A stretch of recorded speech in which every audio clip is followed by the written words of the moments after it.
고등학교를 졸업한 후 저는 18세 때부터 거의 40년 동안 작은 지역 공장에서 금형을 제작하며 일해왔습니다. 공식적으로는 일주일에 이틀 쉬었지만 한 달에 한두 번씩 주말에도 일해야 했습니다. 작은 마을임에도 불구하고 공장은 너무 분주하고 번창했다. 공장은 미국의 기술력을 뒷받침하는 역할을 맡았다. 그날이 토요일에 쉬는 날이라는 게 자랑스러웠다. 알렉스가 오늘 일했니? 리사가 말했다. 작업복 차림의 나를 바라보는 작은 식당 사장님이 급한 일이 있어서 들어오라고 하셨다. 공장에서 멀지 않은 역 근처에 몇 년 동안 작은 식당이 있었다는 걸 알고는 있었지만 막 가보게 됐어. 6개월 전 동료가 소개해준 곳인데 음식의 맛이 저에게 딱 맞고 가격도 적당해서 마음에 들었습니다.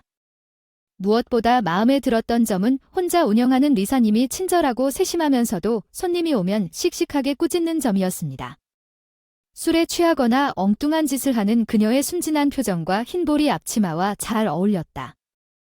나도 내 어리석음에 웃어 그 이후부터 알렉스라고 부르기 시작했다. 이 치킨 스프 맛있다. 맥주 한 잔 가볍게 들고 흐려졌다. 알렉스 치킨이면 편하게 먹어라. 고개. 그녀는 내가 제일 좋아한다고 어쩔 수 없다고 했지만 맛있다. 슈퍼마켓에서 사왔어. 내가 직접 만들어서 무례하게 만들었어. 오늘은 올까봐. 알렉스 내가 그렇다고 해서 치킨 스프를 한 숟가락 더 먹었다. 리사는 나를 뚫어지게 지켜봤다. 혹시 이 치킨 스프가 있으면 포장해줄래?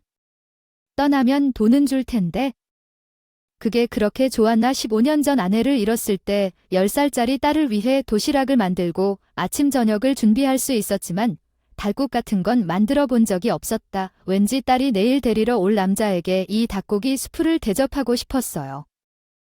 내일도 똑같이 하겠다며 현실이 된다. 딸의 남자친구와의 첫 만남에서 이 닭고기 스프를 남자친구에게 대접하는 것에 대해 어떻게 생각하시나요? 리사는 기뻐하며 10인분 분량의 많은 양의 닭고기 스프를 포장했고 해리엇이 남자친구를 데려왔을 때 나에게 건네줬어요. 그는 거실에 딱딱하고 정중하게 앉아 있었어요. 나는 그를 위해 부엌을 요리하고 있었어요. 준비됐어요.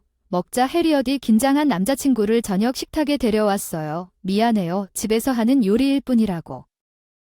해리엇에게 말했어요. 피자 먹을 수도 있었는데 아빠가 만든 요리야. 나도 먹어보고 싶었어. 아빠의 취향이야. 똑같은 긴장한 표정으로 남자친구가 다시 깊이 인사를 했어요. 나는 로버트예요. 나는 해리엇과 같은 병원에서 인턴이에요. 해리엇과 같은 병원에서 인턴인 줄 알았어요. 아주 진지한 놈. 형식적인 건 건너뛰자 내가 맥주 캔을 따서 그에게 부었다고 말한 다음 내가 준비한 음식을 그에게 제안했다. 그는 고맙다고 말하고 해리엇을 먹기 시작했고 나는 로버트의 반응이 어떤지 지켜보았다. 너무 짜다. 해리가 좀 초조하게 물었는데 짠맛이 강해. 나는 로버트가 우리 가족에게 엄마가 건강상의 이유로 소금을 덜 사용하라고 고집하신다고 해서 미안하다고 머리를 극적이며 그의 솔직한 의견을 듣는 것이 전혀 기분 나쁘지 않았다. 의사 집안 출신인데 엄마한테는 무례하긴 해도 난 이게 더 좋아. 맛있다고. 로버트는 만족한 표정으로 거의 먹지 않았다. 오믈렛 아이엔드 CED. 나는 그 사람이 착하고 정직한 청년인 줄 알았는데 해리엇이 여기 스프를 더 달라고 해서 제안했다. 로버트는 치킨 스프를 더 그리고 그녀는 내 치킨에 대한 사랑을 설명했다. 맥주를 홀짝이면서 두 사람이 웃는 모습을 지켜봤다. 치킨 스프는 한 번도 먹어본 적이 없지만 맛있다. 만들기가 어렵기 때문에 못 만든다. 그 맛. 로버트가 피클을 먹어보고 맛있다고 했고 이것도 집에서 만든 게 아니라고 마트에서 사서 크게 웃었다. 해리엇도 웃었다. 로버트는 며칠 후 조금 당황한 표정으로 아래를 내려다보았다.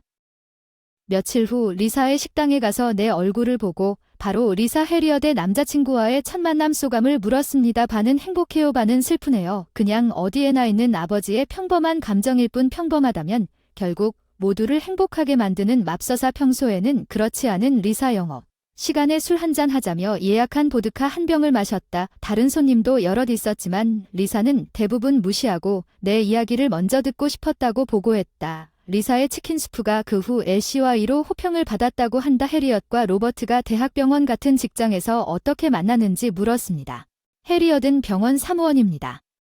로버트는 일반외과 레지던트이고 아버지가 고등교육을 받은 의사 집안에서 자랐다고 합니다. 병원 부서의 책임자이고 교수입니다. 그의 아버지는 해선 금의 말을 듣는 중요한 사람입니다. 라버트와 비슷한 말을 했던 기억이 납니다. 해리어트에게 그가 갑자기 방어적이 되었을 때 그의 반응이 얼마나 이상한지 말했습니다.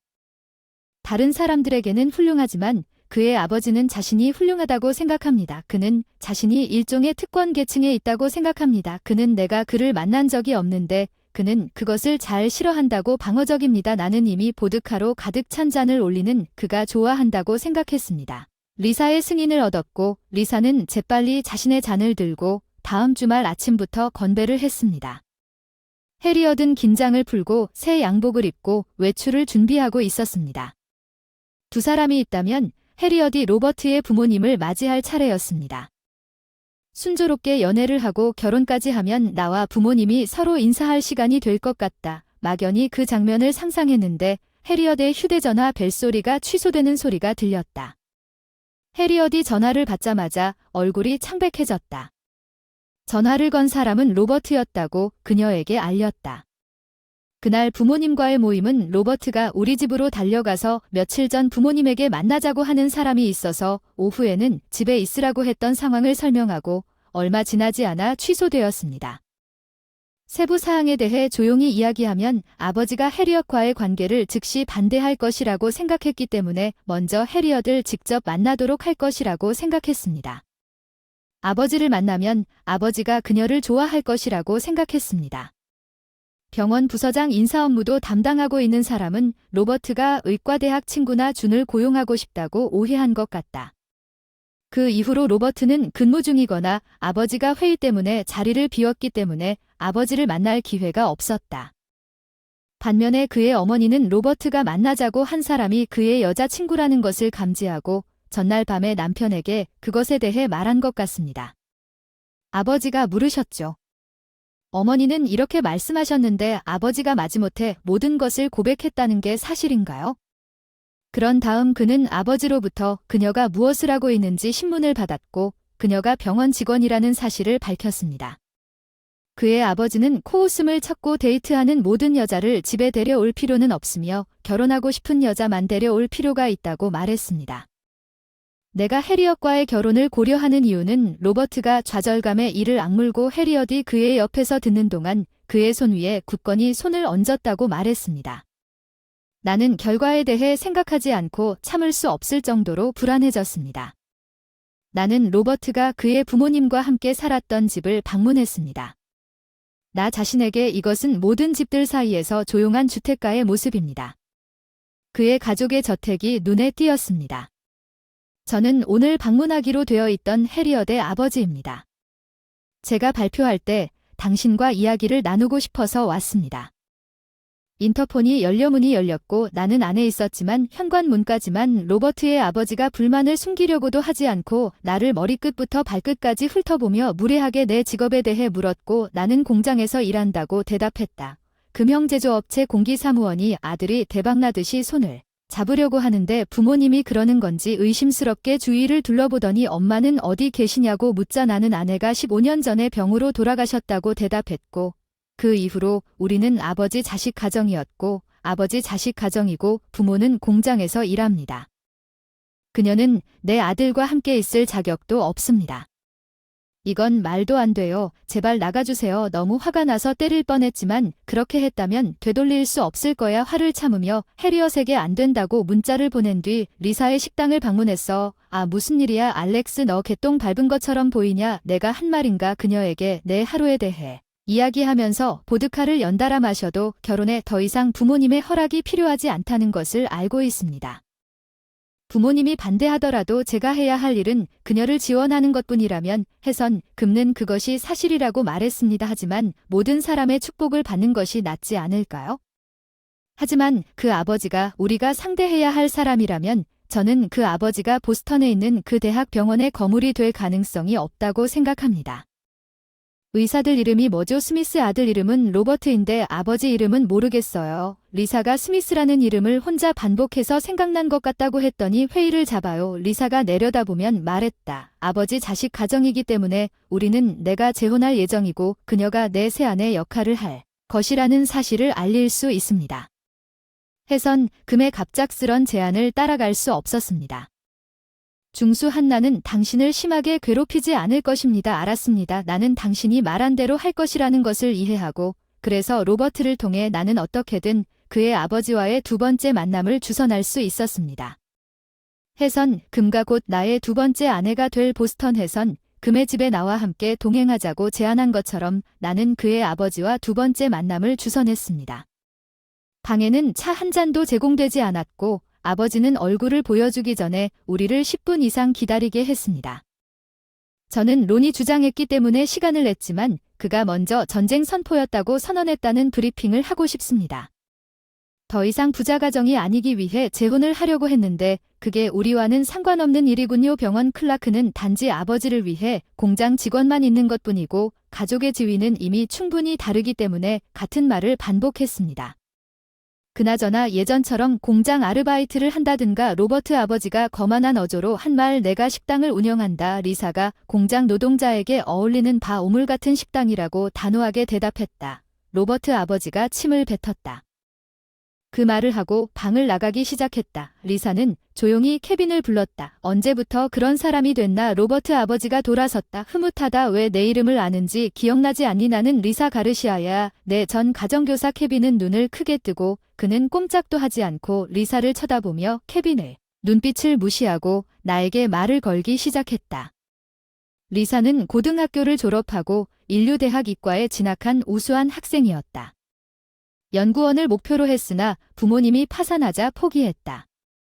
그리고 울었다는 걸 기억해. 그땐 내가 순진한 아이였을 뿐이고 그게 전부야. 난 두 우물 사이에 끼어 도망쳤을 뿐인데 옛날을 생각하면 이 말은 꼭 해야겠어. 리사는 해리엇과 로버트에 대한 케빈의 대우가 그 대우의 반복일 뿐이라고 말했어. 케빈은 고등학교 때 부모님한테서 받은 게 있어요. 케빈은 플린치도 안 했는데 아내와 정략 결혼을 한 건가요? 아니면 연애 결혼을 한 건가요? 아니면 가족 배경이 마음에 드셨나요? 사회적 지위가 적절했다면 그게 전부예요. 리사의 독설적인 말에 당신 아내는 매우 불행했을 것입니다. 케빈은 약 2주 후에 무릎을 꿇고 반항적으로 서 있었는데 리사가 준 엄중한 경고가 너무 효과가 있었던 것 같았습니다. 해리엇이 로버트의 부모에게 인사하도록 초대받았습니다. 나는 리사에게 바로 보고하러 갔습니다. 리사는 기뻐하며 좋은 소식이라고 했지만 뭔가 고민이 되는군요. 아 뭐야.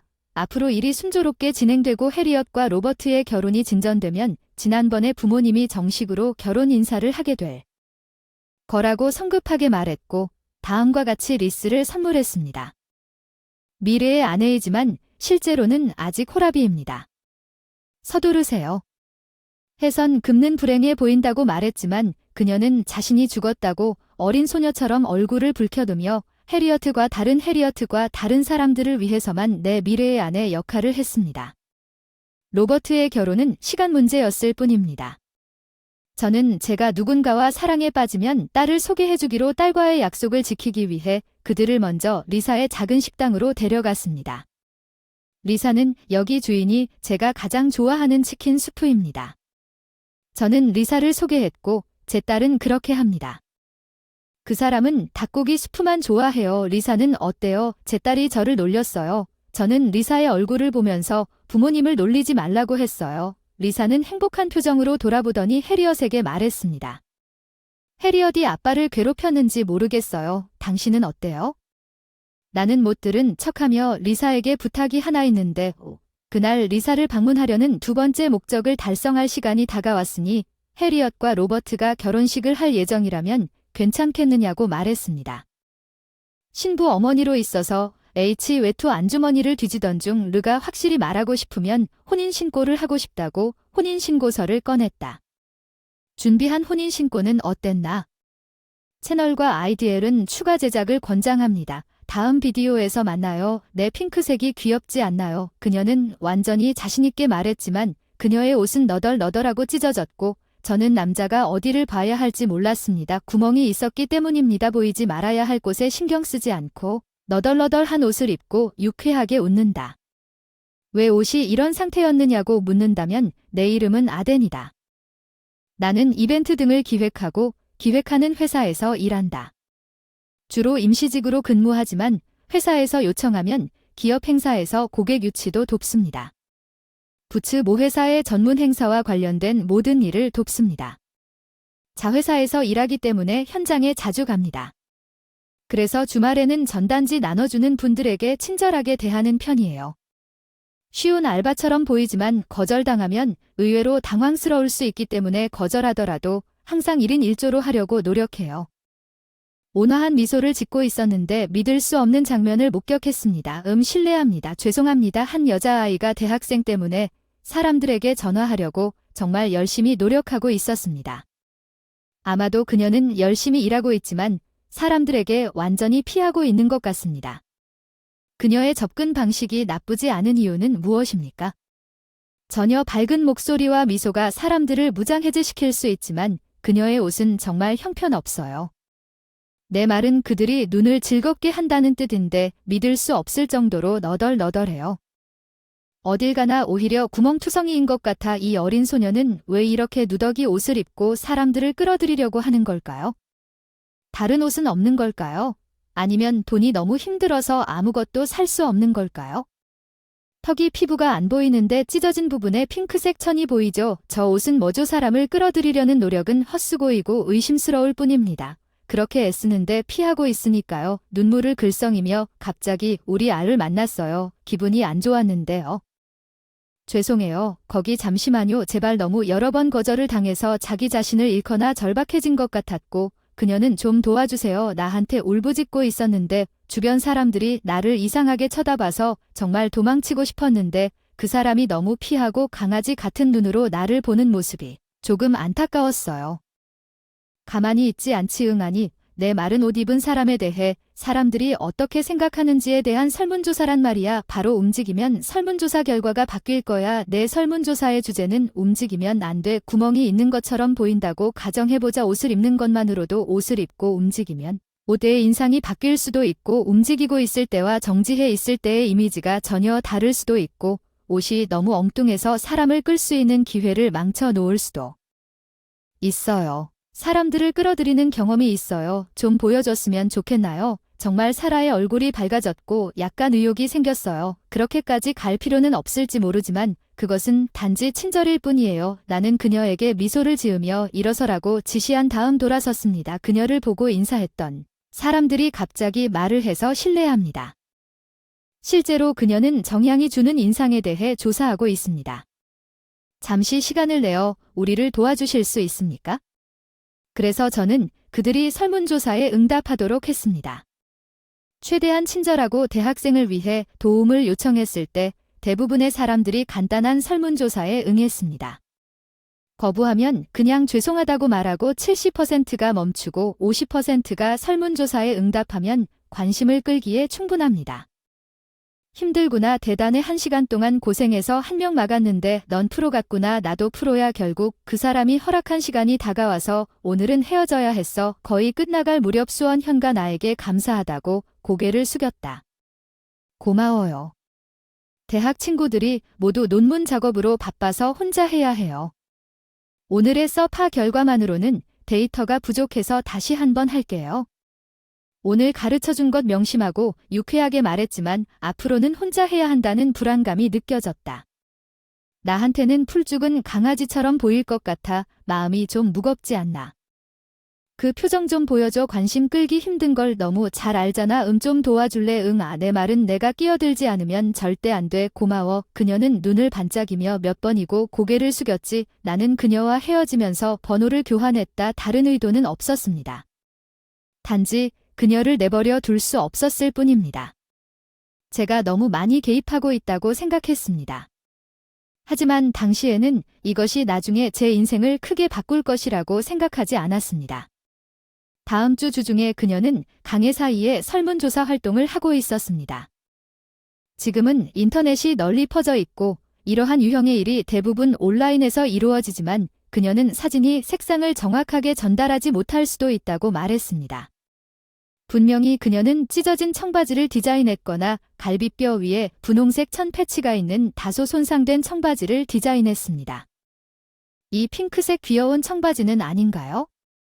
항상 캐주얼해 보여서 귀엽거나 귀여운 거 추가하고 싶었는데 프릴 같은 거 추가하면 어떡하지? 프릴이 여성스러워 보이고 시캐주얼 느낌이 사라지고 프릴을 너무 많이 넣으면 실루엣이 변질되니까 아니라고 했었는데 솔직히 난 무엇이 바뀔지 모르겠어요. 저는 패션에 관심이 없고. 솔직히 그녀의 이야기는 기술적인 용어가 많아 이해하기 어렵지만 옷에 대한 그녀의 열정은 인상적입니다. 그녀는 나 같은 늙은 남자가 보기에는 낡은 패션처럼 보이지만 젊어 보이는 옷을 입고 있습니다.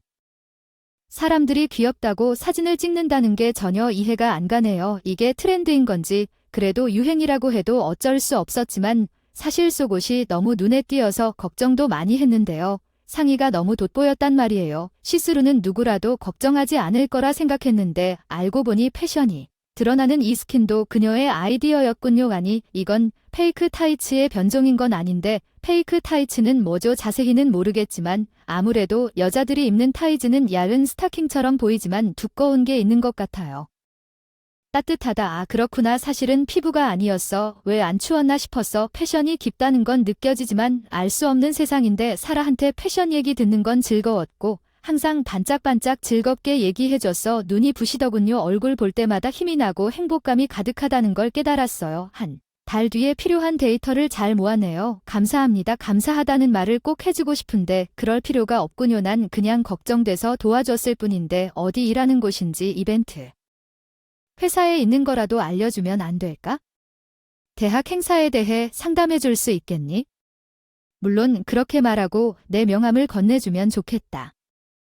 끝은 사실 좀 쓸쓸하지만 나 같은 일하는 남자는 사라 같은 대학생과 어울리지 않고 분명 더 젊고 패션 감각도 좋고 쿨한 사람이 웃으며 헤어졌다고 생각하며 발을 휩쓸겠지만 그러면 일주일 뒤에는 완전 혼란스러워서 아침에 출근했는데 갑자기 누가 어깨를 툭툭 쳐서 와오 너무 놀라서 더 펄쩍 뛰었고 뒤돌아보니 사장님이신 걸 보고 심장이 뛸 뻔했어요. 아, 미안 겁주려는 건 아니었어. 아니, 내 잘못이야. 미안. 나 같은 하급 직원은 긴장한 표정으로 CE와 얘기도 안 하고 사무실로 전화해서 잠깐 얘기 좀 할 수 있냐고 묻더라. 두 번째는 뭔가 잘못된 줄 알았더니 온몸에 식은땀을 흘리며 국장실에 들어가는데 거기에 정장을 입은 남자가 있었다고 하는데 그 사람은 본부 인사 담당인데 왜 본부 사람이 등줄기에 식은땀을 흘리고 있는 걸까?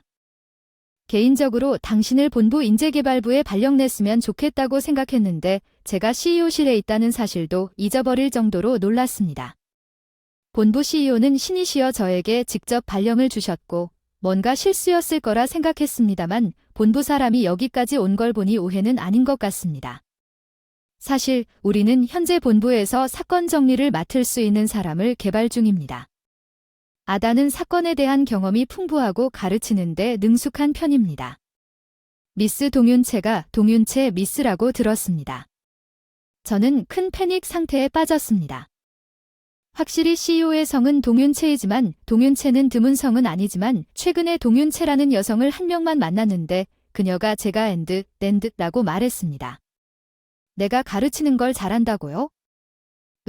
사라 가르시아 선생님 말씀이신가요? 그렇군요. 그 사람이 웃으면서 상황을 설명했다고 하더군요. 본부장인 아버지에게 이렇게 큰 도움을 준 사람을 만났다고 자랑했다고 하더군요. 아까 말씀드렸던 것처럼 본사에서 활동을 하던 중 이벤트 관련 분야의 인재를 키우는 일을 하고 있어서 헤드헌팅을 생각하고 있었던 것 같습니다. 제가 건네준 명함을 시리님이 받으셨고 알고 보니 그분은 한 회사 출신이더군요. 우리 계열사 중 제가 정말 이런 일을 감당할 수 있겠습니까? 감당할 수 있느냐가 아니라 원하느냐의 문제입니다. 증오하는 분이 친절하게 그렇게 말씀해 주셨고 본사에서 일하자는 제 일을 감사하게 받아들인 건 그때의 일을 새롭게 생각나게 했기 때문입니다. 수원 현화의 상호작용을 다른 사람에게 가르치는 것이 어려웠고 누군가를 교육하는 것과 같은 새로운 것을 시도하고 싶어서 본사로 이동했습니다. 본사에는 큰 사무실 건물이 있고 소개받은 이후로 거의 그곳에 가본 적이 없었기 때문에 매우 긴장했습니다. 대표님 딸이라 떨면서 인사하러 가다가 인사해야지 했는데 거기 사라도 있네. 사라가 왜 여기 있네. 여러 가지로 놀랐는데 회사에 도움을 많이 주는 것 같아. 나중에 방학 때 패션 행사를 하고 싶어서 공부도 하고 있어요. 아르바이트도 하고 패션도 해서 좀 힘들거든요. 사라가 웃으면서 말했어요. 오랜만에 봤는데 오늘은 그래요? 사무복에 핑크색 타이츠를 입고 꽤 화려하게 행사를 잘하는 회사라 헤어스타일과 네일이 상대적으로 자유롭다고 대화를 들어보니 대표님이 딸아이를 잘 보살펴준 것 같다고 하시고 아버지로서 감사해야 하는데 제가 이겼습니다. 쉽진 않을 테니 눈치채지 못하게 대비해라. 앞으로는 최선을 다하겠다고 거의 선언하지 않았다. 정말 힘들었다. 낯선 일에 애쓰고 실수도 많이 했지만 일을 마쳤을 때의 성취감은 컸다. 엄청나고 점점 일에 몰입하게 되었는데 그러다 보니 자신감도 생기고 전보다 더 과감하게 행동할 수 있었던 것 같아요. 그래서 용기를 내어 한 발 더 나아갈 수 있었던 것 같아요. 내용은 정말 사소한 일인데 사라를 티에 초대하는 거였어요. 문제는 괜찮아 사라가 말하는 신비한 패션 용어를 잘 이해할 수 없을 때마다 사라와 나는 자주 차를 마시기 시작했지만 그녀와 함께 있는 것은 즐거웠다. 나는 사라를 좋아하는 것 같다. 무의식적으로 그런 말을 중얼거렸다. 나는 무엇인지 궁금했다. 솔직히 몇 초 동안 내가 무슨 말을 했는지 깨닫지 못했지만 사라는 수줍게 웃으며 나도 당신을 좋아한다고 말했습니다. 그렇지 않으면 나는 매번 가지 않을 거라는 뜻입니다. 그녀는 아직 대학이지만 우리는 데이트를 시작했습니다. 학생 그래서 그 사람이 몇 년 후에 졸업할 때까지 기다릴 생각이에요. 여기 조명이 너무 밝지 않나요? 그냥 직업적 편견일 뿐이죠. 사라와 결혼식 장소를 확인 중이었는데 우리는 다음 결혼식을 할 예정이에요. 올해는 완전히 성숙해진 사라가 내가 행사장 조명을 보는 것에 질려버렸어. 이번엔 우리가 스타니까 비하인드 얘기는 하지 말자는데 사라는 웨딩드레스를 직접 디자인하고 있는 거 아니냐 계속. 괜찮다고 우겼잖아. 내가 입을 옷이야. 우리가 함께 웃는다. 이런 식으로 왔다 갔다 너덜너덜한 옷을 입고 손님을 끌기 위해 애쓰던 사라는 이제 모두가 쳐다볼 정도로 아름다워졌지만 여전히 옷 입는 취향은 엉뚱하다. 여전히 이해가 안 돼요. 사라에 대해 더 알고 싶고 사라도 나에 대해 더 많이 알았으면 좋겠어요. 그게 바로 제가 생각한 것입니다. 우리 결혼식을 최고로 만들자고 합니다. 우리 인생 최고의 결혼식이 될 거라고 말씀하시는 건가요? 수원현가 당신에게 응답했다는 말은 확실히 맞습니다. 그리고 우리는 머지않은 미래에 행복한 결혼식을 꿈꿉니다. 학창시절 사건으로 헤어진 여자친구를 다시 만났을 때 얼굴에 흉터가 있었고 그 상처로 인해 내 인생이 극적으로 바뀌었음에도 불구하고 나는 28세의 메이슨 무어가 내 악마 유객에 버림받았습니다. 몇 달 전 우리가 결혼을 준비하고 있었음에도 불구하고 그녀는 약혼을 파기했습니다. 그 이유는 내 약혼자 카밀라의 불륜 때문이었습니다. 그러나 그녀가 대화 중에 그에 대한 나의 사랑은 진짜라고 말했기 때문에 그것을 불륜이라고 부를 수 있을지 모르겠습니다. 내가 정말 나를 사랑하느냐고 흐느껴 울었어. 메이슨 너한테는 사랑이 느껴지지 않아. 메이슨 이런 말을 한 시에이에게 대답할 수 없었어. 나는 카밀라를 사랑한다고 생각했지만 그녀의 불륜을 알았을 때나 우리 약혼이 파탄되었을 때에도 나는 그러지 않았다. 울거나 그녀에게 매달리지 마세요. 음식을 목구멍에 집어넣을 수 없을 정도로 충격을 받은 적은 없었습니다. 단지 제 나이에 맞춰 결혼할 때가 되었다고 생각해서 카밀라가 저와 헤어졌을 때 제가 한 말은 한마디뿐이었습니다. 몇 마디 이해합니다. 카밀라가 나한테 물 한 잔 던지며 최악의 쓰레기라고 소리쳤다는 말을 듣고 보상금과 결혼식 취소 수수료를 처리해주세요. 그런데 버림받은 건 바로 나였어요. 그런 말을 할 뻔했지만 불을 더 붙일 뿐이라 멈춰섰어요. 그 약혼녀 외에 다른 애인도 있었지만 다들 거의 똑같았어요. 당신은 나를 별로 사랑하지 않나요? 당신은 연애를 하고 싶은 걸까요? 그런 말을 듣고 우리가 헤어진 건 아마 여자 잘못이 아닐 거야. 문제는 나한테 있다는 걸 이해해 고등학교 때 사랑에 빠졌고 그 이후로 잊을 수 없어. 나만큼 사랑할 수 있는 사람을 찾지 못했어. 고등학교 때 사랑했던 그 고등학교 여자친구의 이름은 노라 앤더슨. 아름답다기보다는 눈이 크고 웃을 때 보조개가 귀여운 그녀는 명랑하고 항상 친구들에게 둘러싸여 활기차고 나는 평범한 고등학생이었다. 장난칠 만큼 기운은 없었지만 우울한 성격도 아니었던 것 같아요. 저와 노라가 친해진 이유는 반에서 가장 인기가 많은 여자아이였고 보통 저는 학교 행사로 배정된 일이었거든요. 토크 이벤트 같은 일 나 같은 노라가 한부모 가정 출신이라는 걸 알게 됐어. 그때는 반항기였고 걱정하는 엄마가 짜증나서 돈이 부족하고 힘든 삶을 탓하고 끊임없이 싸웠어. 하지만 노라는 달랐다. 어머니를 깊이 배려하고 삶이 힘들어도 서로 돕는 것이 당연하다고 생각하는 것 같았다. 노라는 그렇게 생각하면서 나와 대화하고 시간을 보내면서 반항하는 나를 유치하고 냉정하게 만들었다. 엄마에 대한 태도가 누그러지고 우리 사이의 긴장감이 사라졌습니다. 어른들에 대한 원망과 과격함에 대한 분노가 완전히 사라져 버렸지만 노라와 함께 있으면 마음이 가벼워졌습니다. 노라와 저는 1학년 말부터 고3까지 함께 했습니다. 학교 막연히 우리는 늘 함께이고 언젠가는 결혼도 할 수 있을 거라 생각했는데 시험 직전에 헤어졌거나 둘 중 누군가가 다른 사람을 만나거나 서로가 싫어지기 시작했다면 노라에 대한 사랑을 빨리 잊어버렸을지도 모르지만 노라와 헤어진 데에는 이유가 있었다. 그 이유를 전혀 받아들일 수 없어서 그래서인지 사회인이 된 지 10년이 지나도 노라를 잊을 수 없는 것 같다. 고등학교 친구에게 노라가 결혼했다는 소식을 들었다. 엘리트 사업가이자 전업주부였습니다. 그녀가 기뻐해서 안도했지만 여전히 노라에게 전화를 걸고 있는 유일한 사람이었기 때문에 공허함을 느꼈던 기억이 납니다.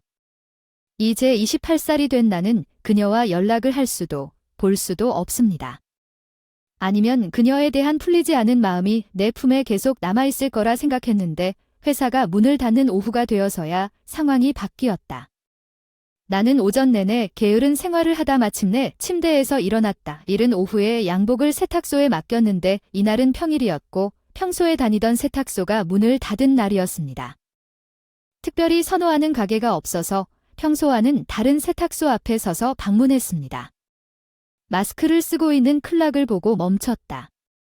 그 눈과 이목구비는 내가 헤어진 고등학교 애인 노라와 꼭 닮았지만 확실히 10년이 지나면 예상하지도 우연히 마주치지도 않을 것이다. 그녀 고등학교 시절을 회상하다가 그녀와 닮은 여자를 보고 노라인 줄만 알았는데 이름에 노라의 이름이 선명하게 적혀 있는 것을 보고 눈이 마주쳤고 나는 노라가 바로 그 사람이라는 것을 확신했습니다. 내 질문에 노라는 마스크를 썼음에도 살짝 고개를 끄덕였다. 메이스는 오랫동안 웃으며 눈을 가늘게 떴다.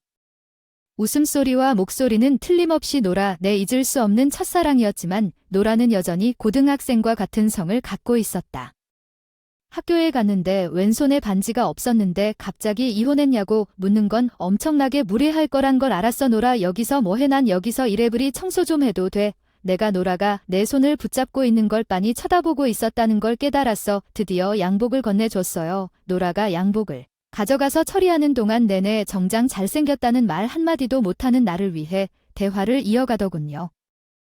당신은 대단한 회사에 일하겠네요. 와우, 메이스는 컸군요. 난 그냥 이 근처에 사는 일반 회사원. 나는 도보로 10분 거리에 있습니다. 두 집 근처에 살고 있습니다. 10년 만에 노라와 이야기를 나누는 것은 조금 긴장되었지만 겉모습은 성숙하고 아름다운 여성이었습니다.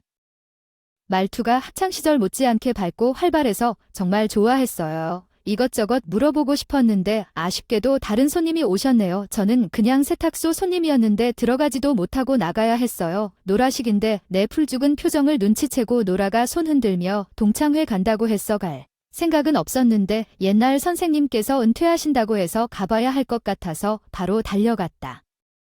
원래는 동창회를 건너뛰려고 했는데 친한 친구들이 이번에 꼭 오라고 해서 어쩔 수 없이 동창회에 가기로 했는데요. 내 큰 목소리에 노라가 낄낄 웃더니 그때 더 얘기하자고 고개를 끄덕였습니다. 노라가 이전에 동창회에 참석한 적이 없다고 들었고 이번에도 주최자가 그녀가 결석할 것이라고 말했습니다. 나는 그녀를 다시 만나는 것을 포기했지만 만나서 이야기할 수 있다는 생각에 너무 기뻤습니다. 또 동창회 날이 다가왔고 노라는 여전히 마스크를 쓴 채 행사장에 왔다. 세탁소에서 봤을 땐 감기에 걸린 줄 알았는데 왜 이날은 아직도 마스크를 쓰고 있는지 궁금했다.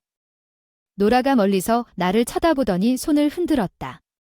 나는 이번이 노라에게 말을 걸 기회인 줄 알고 다가갔는데 내 앞에 노라에게 말을 건네는 사람이 있었다.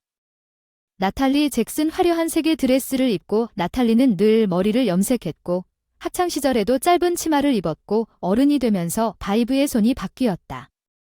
나탈리는 노라에게 지나치게 큰 목소리로 말을 걸었다. 노라, 그 마스크는 무엇인가? 그 소문이 실제로 사실일까? 학창시절부터 그녀의 목소리에서 비꼬는 소리가 들렸다. 나탈리는 다른 사람을 험담하거나 반에서 인기 있는 여자 노라를 얕보는 버릇이 있었는데 이번에는 나탈이 우리 주변의 반 친구들이 이야기하고 있다는 소문이 정말 궁금했습니다. 군중을 보며 나탈리는 만족스럽게 말했습니다. 노라는 리프 사업가 남편과 이혼했고 여기서 그녀는 부유한 남편과 함께 풍요로운 삶을 즐기고 있었는데 이제 그녀는 버림받았습니다. 나는 그녀의 짓궂은 말투에 분노했습니다. 이것은 모든 사람 앞에서 말할 것이 아니었습니다. 나는 내털리에게 접근했고 말해봐, 그만해. 너무 많은 사람들 앞에서 누군가의 사생활에 대해 이야기하지 마세요. 나탈리는 내가 노라를 옹호했다고 짜증난 듯 나를 노려봤습니다. 그게 뭐 큰일이에요. 내 남자친구가 노라의 전남편과 같은 회사에서 일한다는 사실이에요. 그것. 사무실에서 노라의 전남편이 그렇게 실망스러운 아내를 두고 결함이 있는 물건에 대한 대가를 지불한 것 같다고 한탄하고 있는 것 같습니다. 그것이 사실이라면 그녀의 전남편도 이혼 이후에 관계없이 진짜 바보였습니다.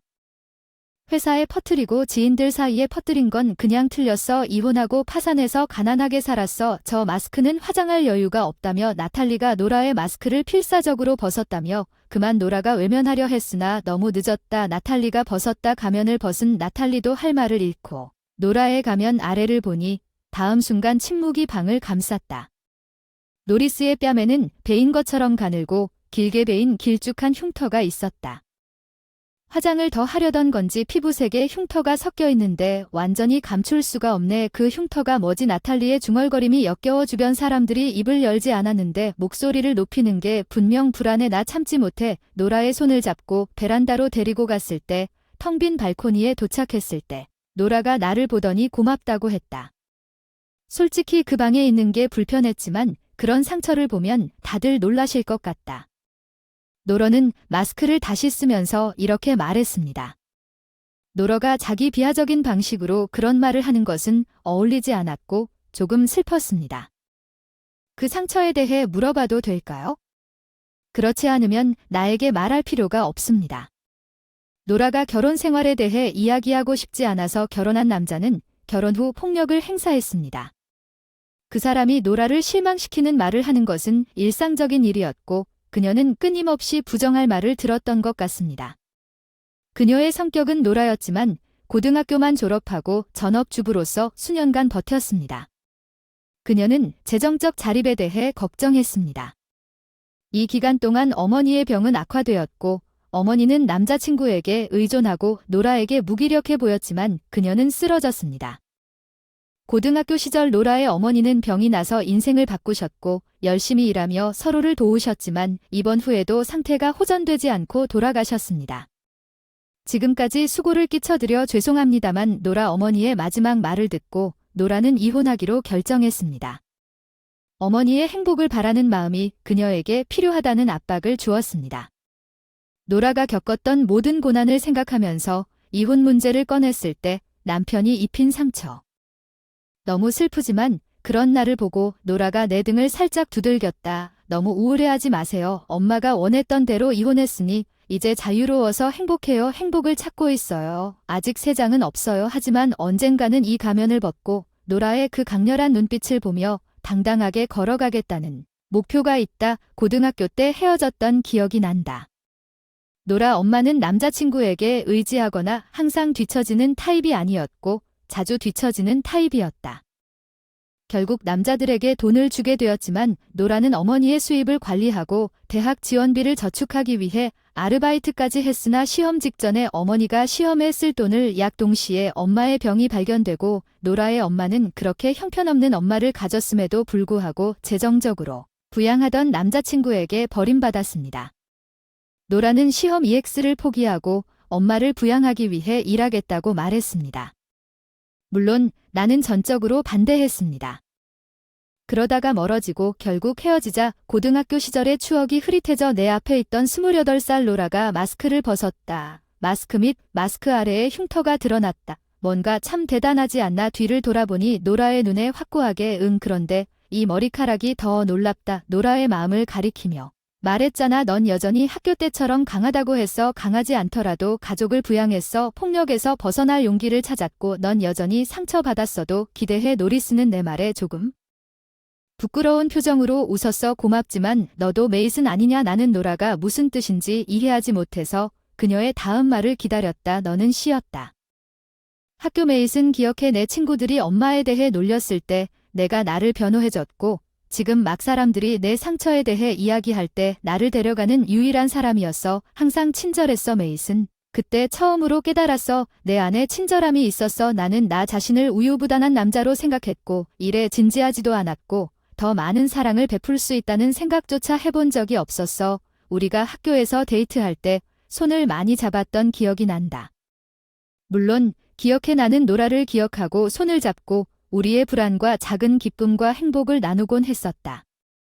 나는 조언이나 위로를 구하지 않았다. 그냥 노라가 들어주길 바랐어. 난 지금의 내가 누군지 알아주길 바랐어. 비록 듣고 나서 한심한 내 모습만 드러내는 것뿐이라도. 노라가 살짝 웃었지. 넌 아직도 내 자신에 관해서는 무심하구나. 내 첫 여자친구가 좋은 말 좀 해줄게. 나 고개를 끄덕이는 노라의 미소에 반해 메이슨은 자기 자신보다 남을 생각할 때 더 열심히 일하고 더 즐겁게 지낼 수 있으니 앞으로는 나를 위해 열심히 노력하면 어떨까?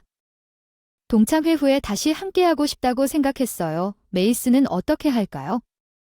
손을 잡고서야 서로의 마음을 어느 정도 이해했다고 생각하는구나. 사랑해. 모아 10년 동안 사랑한 노라가 내 고백에 얼굴을 붉혔다. 그럼 나와 함께 열심히 노력해. 일만큼은 나를 진심으로 사랑해 줄래? 메이슨을 원해. 일에 열중하다 방탕한 삶을 사는 건 아깝다. 우리 미래를 생각하자. 우리 함께 웃으며 살 수 있도록. 앞으로. 그 말에 고개를 끄덕였어. 앞으로 내 인생은 외롭지 않을 거야. 그리고 그 생각이 그날부터 어쩐지 긍정적인 기분이 들었습니다. 노라와 나는 다시 데이트를 시작했습니다. 우리가 가장 먼저 한 일은 취업 활동이었습니다. 나는 목적 없이 하고 싶지 않은 일을 하고 있었고 직장에는 내가 하지 않았던 전 약혼자가 있었습니다. 별로 개의치 않고 그대로 일을 계속했지만 의욕 없는 나날과 생활에서 벗어나고 싶었습니다. 새 직장에서 살은 조금 낮았지만 노라와 데이트를 시작한 이후로 목적의식을 찾았습니다. 쉬는 날 이전에도 사생활도 충실해졌어요. 커튼도 열지 않고 틀에 틀어박혀 있었는데 취미인 하이킹에 노라를 따라다니면서 더 많이 나가게 됐어요. 근육도 조금 늘고 건강한 식습관에 관심도 갖게 됐어요. 2년 노라와 사귄 후 결혼해서 지금은 아이를 낳고 새 식구로 살고 있어요. 노라의 얼굴 상처는 옅어졌고 마스크도 쓰지 않고 있어요. 이제 마음의 상처는 아물고 즐겁게 아이를 키우고 있어요. 노라가 둘째를 임신했다는 보고 활기차고 즐거운 가정을 꾸리고 싶은데 노라의 웃는 얼굴을 보니 나도 자연스럽게 미소를 지었다. 그녀는 계속해서 나에게 행복을 가져다 주지만 나는 단지 그렇게 되고 싶지는 않다. 행복해. 노라와 재회하기 전에는 그녀도 행복하게 해줄 수 있는 사람이 되고 싶다. 이런 행복한 날은 상상도 못했다. 우리 재회가 내 인생을 바꿨다. 오늘의 이야기가 어땠는지 가족들과 함께한 행복한 시간을 잊지 않고 소중히 간직하고 싶다. 채널 구독과 좋아요 버튼은 저희 창작 활동에 큰 힘이 됩니다.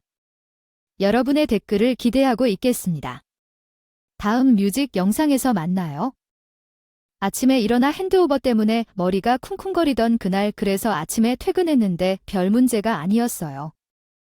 제가 일했던 여유로운 회사는 웨스트 뉴요크 서부에 있든 동부에 있든 사무실 장비를 임대하고 판매하는 상장 회사의 동부 지점이었습니다. 헷갈리긴 하지만 내부적으로 조세회피 지점이라고 비꼬는 말은 제 생각엔 이 지점이 오로지 회사의 전체 수익에 대한 인건비 등의 비용을 충당하기 위해 존재한다는 뜻입니다. 지점 자체가 수익을 창출할 것이라는 기대는 전혀 없었습니다. 만약 문제가 된다면 비서를 포함한 6명의 직원들은 모두 게으르다는 건 인정하고 사무실에 도착하면 계속 일을 빼먹고 바로 흡연실로 향했다. 지점장과 선배 직원 2명이 담배를 피우며 수다를 떨고 있었다. 다음 결산으로 이 지점이 문을 닫는다는 건 사실이다. 정말 농담이구나. 놀랐다. 은퇴를 앞둔 셈이 담배 연기를 내뿜으며 맨날 떠돌던 소문이 많네. 그래. 그런데 그 소문은 별로 좋지 않구나. 마치 우리 지점에 평판 같은 것이 있어서 걱정할 만한 게 있는 것처럼 과장해 말해. 다른 사람들이 모두 웃음을 터뜨렸습니다. 그런데 비서가 쿵쿵거리며 지점장에게 와서 본사에서 전화가 왔다고 알렸습니다. 이 비서는 그렇지 않은데도요. 자신은 담배를 피우지 않고 다른 사람이 담배를 피우는 것을 신경 쓰지 않았습니다. 연기 냄새를 염두에 두는 젊은 여직원이 있다면 문제일 것입니다. 그러나 비서 외의 직원은 모두 남자이고 모두 흡연자이므로 사무실에서 그냥 허용할 수 있을 것 같습니다. 담배를 피우고 있는데 법이 엄격한 것 같더니 지점장이 담배를 끄고 사무실로 가니 우리가 따라갔다. 본사에서 전화를 받다가 곤란한 표정을 짓고 있다. 전화를 끊고 의자에 털썩 주저앉으며 양손으로 뺨을 때렸다. 안 좋은데 문제가 생겼다고 다음 주부터 일주일 동안 문의를 주시는군요. 회사에 직접 보고하는 본사 여직원이 연수를 위해 지점에 올 예정인데 이 여직원은 바로 CEO 직원입니다. 딸은 어리네요. 국장의 딸은 아마도 25살인가 26살쯤 됐을 겁니다. 여기서 우리 남자들이 버즈라는 말을 듣고 우리는 서로의 얼굴을 바라보았고 그랜드는 코를 쭉 뻗었습니다. 스티브 저는 당신이 그 아이를 보살펴달라고 합니다. 저는 지점장으로부터 딸, 젊은 CEO의 딸과 함께 있을 수 있다는 생각에 가슴이 뛰었지만 도대체 왜 이런 곳에 와서 일을 느슨하게 하는 법을 배우기 위해 훈련을 받으려는 건지 반쯤 걱정도 되었어요. 저와 함께 첫째 날 국장의 딸이 정상적으로 도착했습니다. 시작 시간이 지나도 좀처럼 나타나지 않는 직원들의 얼굴 이날은 15분 일찍 줄을 서 있었습니다. 모두들 불안하고 불안했습니다. 정장에 탈취제를 뿌리고 화장실 세면대에서 구강청정제를 휙휙 돌리며 정신없이 노력하고 있었습니다. 담배 냄새 없애려고 내 이름은 사라야 일주일 동안 함께 있을게 사라는 재빨리 고개를 숙이고 밤새게 긴 머리를 묶고 달콤한 샴푸 향을 풍기고 쌍꺼풀이 터진 커다란 눈과 꽤 아름다운 미인이었어. 공중에 떠있는 그녀의 눈빛에서 의지의 힘이 느껴졌다. 훈련은 내가 책임질게. 내 이름은 스티브. 훈련 방해하는 사람이야. 나야. 형식적인 것 좀 그만둬. 딸이 더 많은 것 같았어. 내가 사라에게 우리 지점의 판매 지역과 현재 고객에 대해 설명하기 시작했을 때 그녀는 생각보다 까칠했고 지점장과 샘 그리고 다른 두 남자는 마치 준비한 것처럼 일어나 천천히 매장으로 향했습니다. 벽을 따라 흡연실이 있었고 심지어 비흡연 비서까지 뒤따랐습니다. 저도 담배를 정말 피우고 싶었지만 참으며 오후에는 수원혈을 계속 돌보았습니다. 수원혈을 회사 차량으로 고객을 방문하기 위해 운전했습니다. 수원현는 아마도 긴장해서 그녀를 괴롭혔을 것입니다. 입술을 다물고 앞을 똑바로 쳐다보았으니 너무 긴장할 필요는 없습니다. 이들은 우리의 단골 손님입니다. 내 말에 사라는 여전히 앞을 바라보고 살짝 고개를 끄덕였습니다. 차에서 담배 냄새가 나지 않기를 바랍니다. 나는 단지 사라의 냄새만 맡아서 냄새를 맡았습니다. 담배가 아닌 달콤한 샴푸 수원혈을 힐끗 보니 그녀의 치마에서 모자가 엿보이는 것을 보았습니다. 나는 깜짝 놀랐습니다. 운전에 집중합니다. 안녕하세요. 정기점검을 위해 여기 갈색 사무용품이 있습니다. 제가 처음으로 데려간 곳은 수원현과 다기능 복사기를 임대하는 오랜 고객이었습니다. 낯익은 아주머니가 지난달에도 안 오셨다며 냉소적으로 인사해 주셨고 정기점검도 아니고 비정기점검이라 태만함을 발견한 줄 알고 슬쩍 사라의 표정을 슬쩍 흘끔 쳐다보시더니 3일에는 무표정으로 앞을 바라보고 계셨습니다. 그날도 나는 사라를 회사차에 태워서 그녀의 노골적인 영업 경로와 정기점검을 했고 넷째 날에는 조금 이르지만 점심은 어떻습니까? 앞에 훌륭한 버거 레스토랑이 있습니다.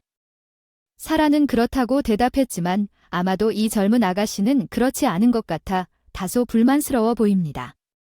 버거를 먹지 않는다. 사라와 나는 레스토랑 카운터에 나란히 앉아 버거를 기다리며 대화 주제를 찾았다.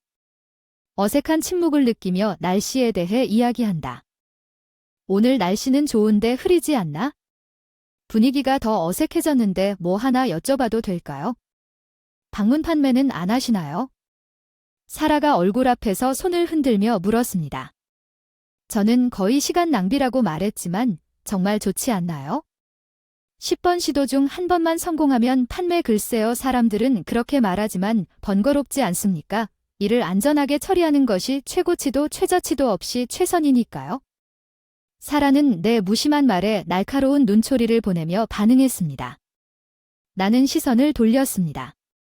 좋은 타이밍에 햄버거가 나왔어요. 햄버거를 집어 먹었는데 점심 식사 후 운전하는 동안 수원현과 좋은 것도 나쁜 것도 없이 다시 대화를 시작했습니다. 좋지도 나쁘지도 않다는 뜻이죠. 작업을 안전하게 처리한다는 것은 아무것도 하지 않는다는 뜻인가요?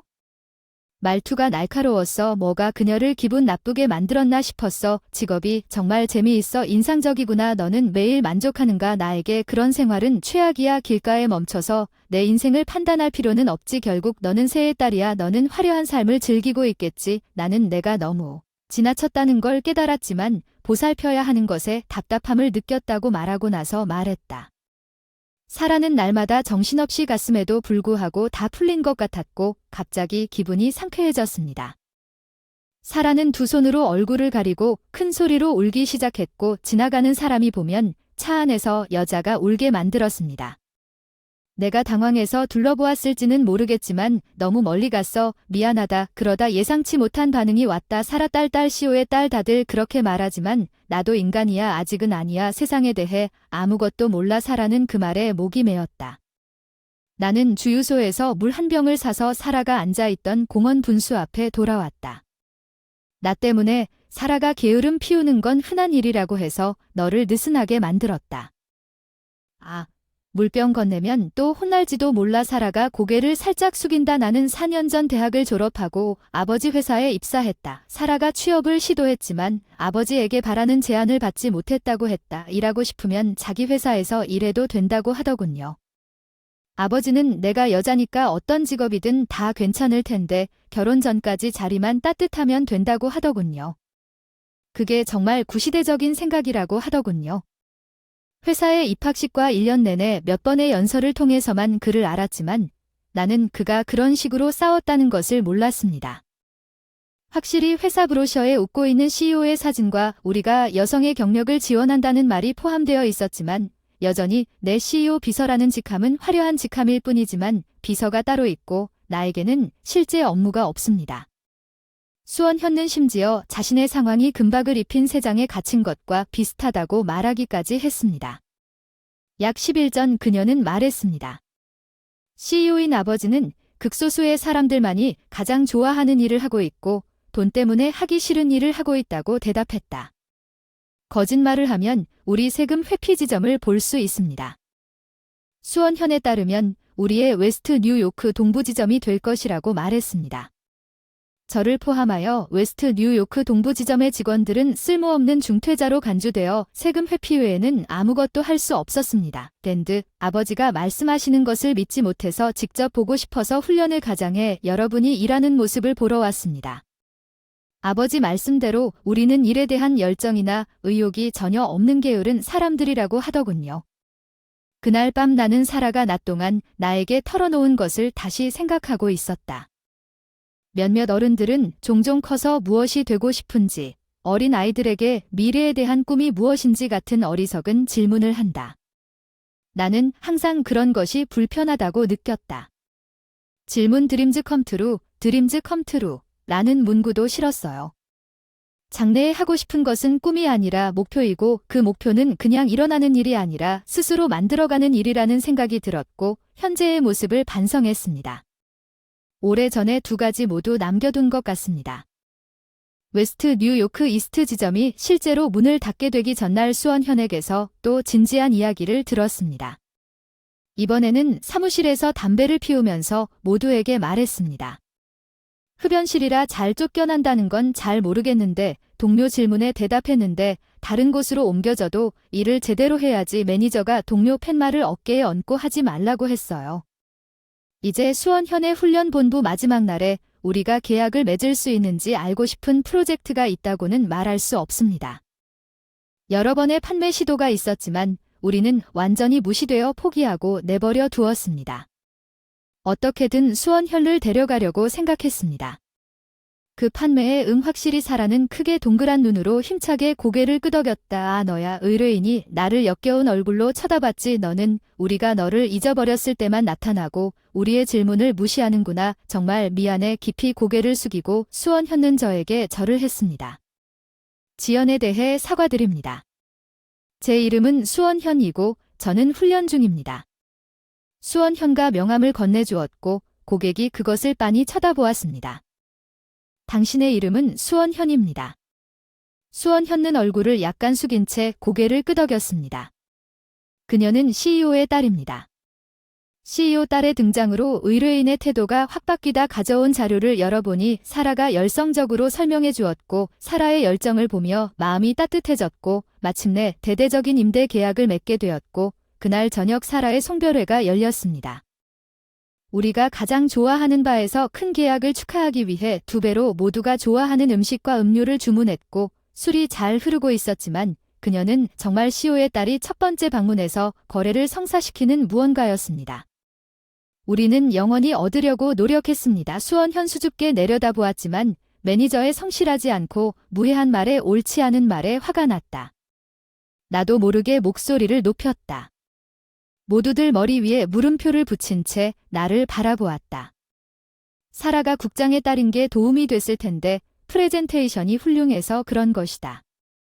우리가 이 일을 하게 됐어. 나는 열렬히 내 입장을 옹호했고 모두들 여전히 물음표로 나를 지켜보고 있었어. 나는 진흙 속에 남은 위스키와 탄산음료를 마지막으로 던지고 다음날 꿀꺽꿀꺽 삼켰다. 그녀는 일주일 동안 그녀를 보살펴줘서 고맙다고 말하러 왔다. 스티브네가 너한테 무례한 말을 했어. 아니, 내 잘못이야. 떠나가는 그녀에게 인사를 하고 재빨리 그녀를 따라 달려갔어. 이제부터 직장에서 가식적인 행동에서 벗어나겠다고 말했어. 진짜로 살아갈 거야. 여기에서 나는 열심히 판매를 추진할 것이다.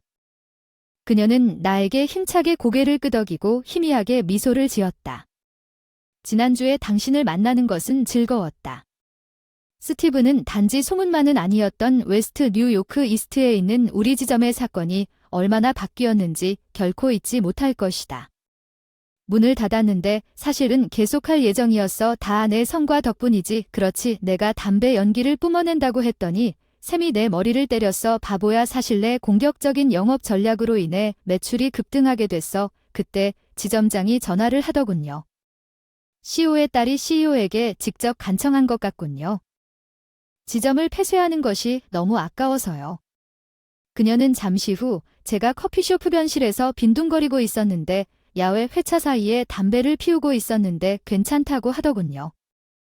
또 빈둥거리며 내 앞에 앉은 사람은 그 사람이었어. 나는 재떨이에 담배를 비비고 남아있는 연기를 흔들었다. 휴식이다 휴식이다. 너무 나쁘게 들리지 말라고 내가 말하자 그녀는 싱긋 웃었다. 사라 왜 여기 있냐. 처음으로 내 이름을 불러준 건 그 사람이 아버지의 뜻을 무시하고 직장을 그만두고 원룸에서 혼자 살다가 취업활동 중에 편의점에서 아르바이트를 했다고 해서 전화를 했어.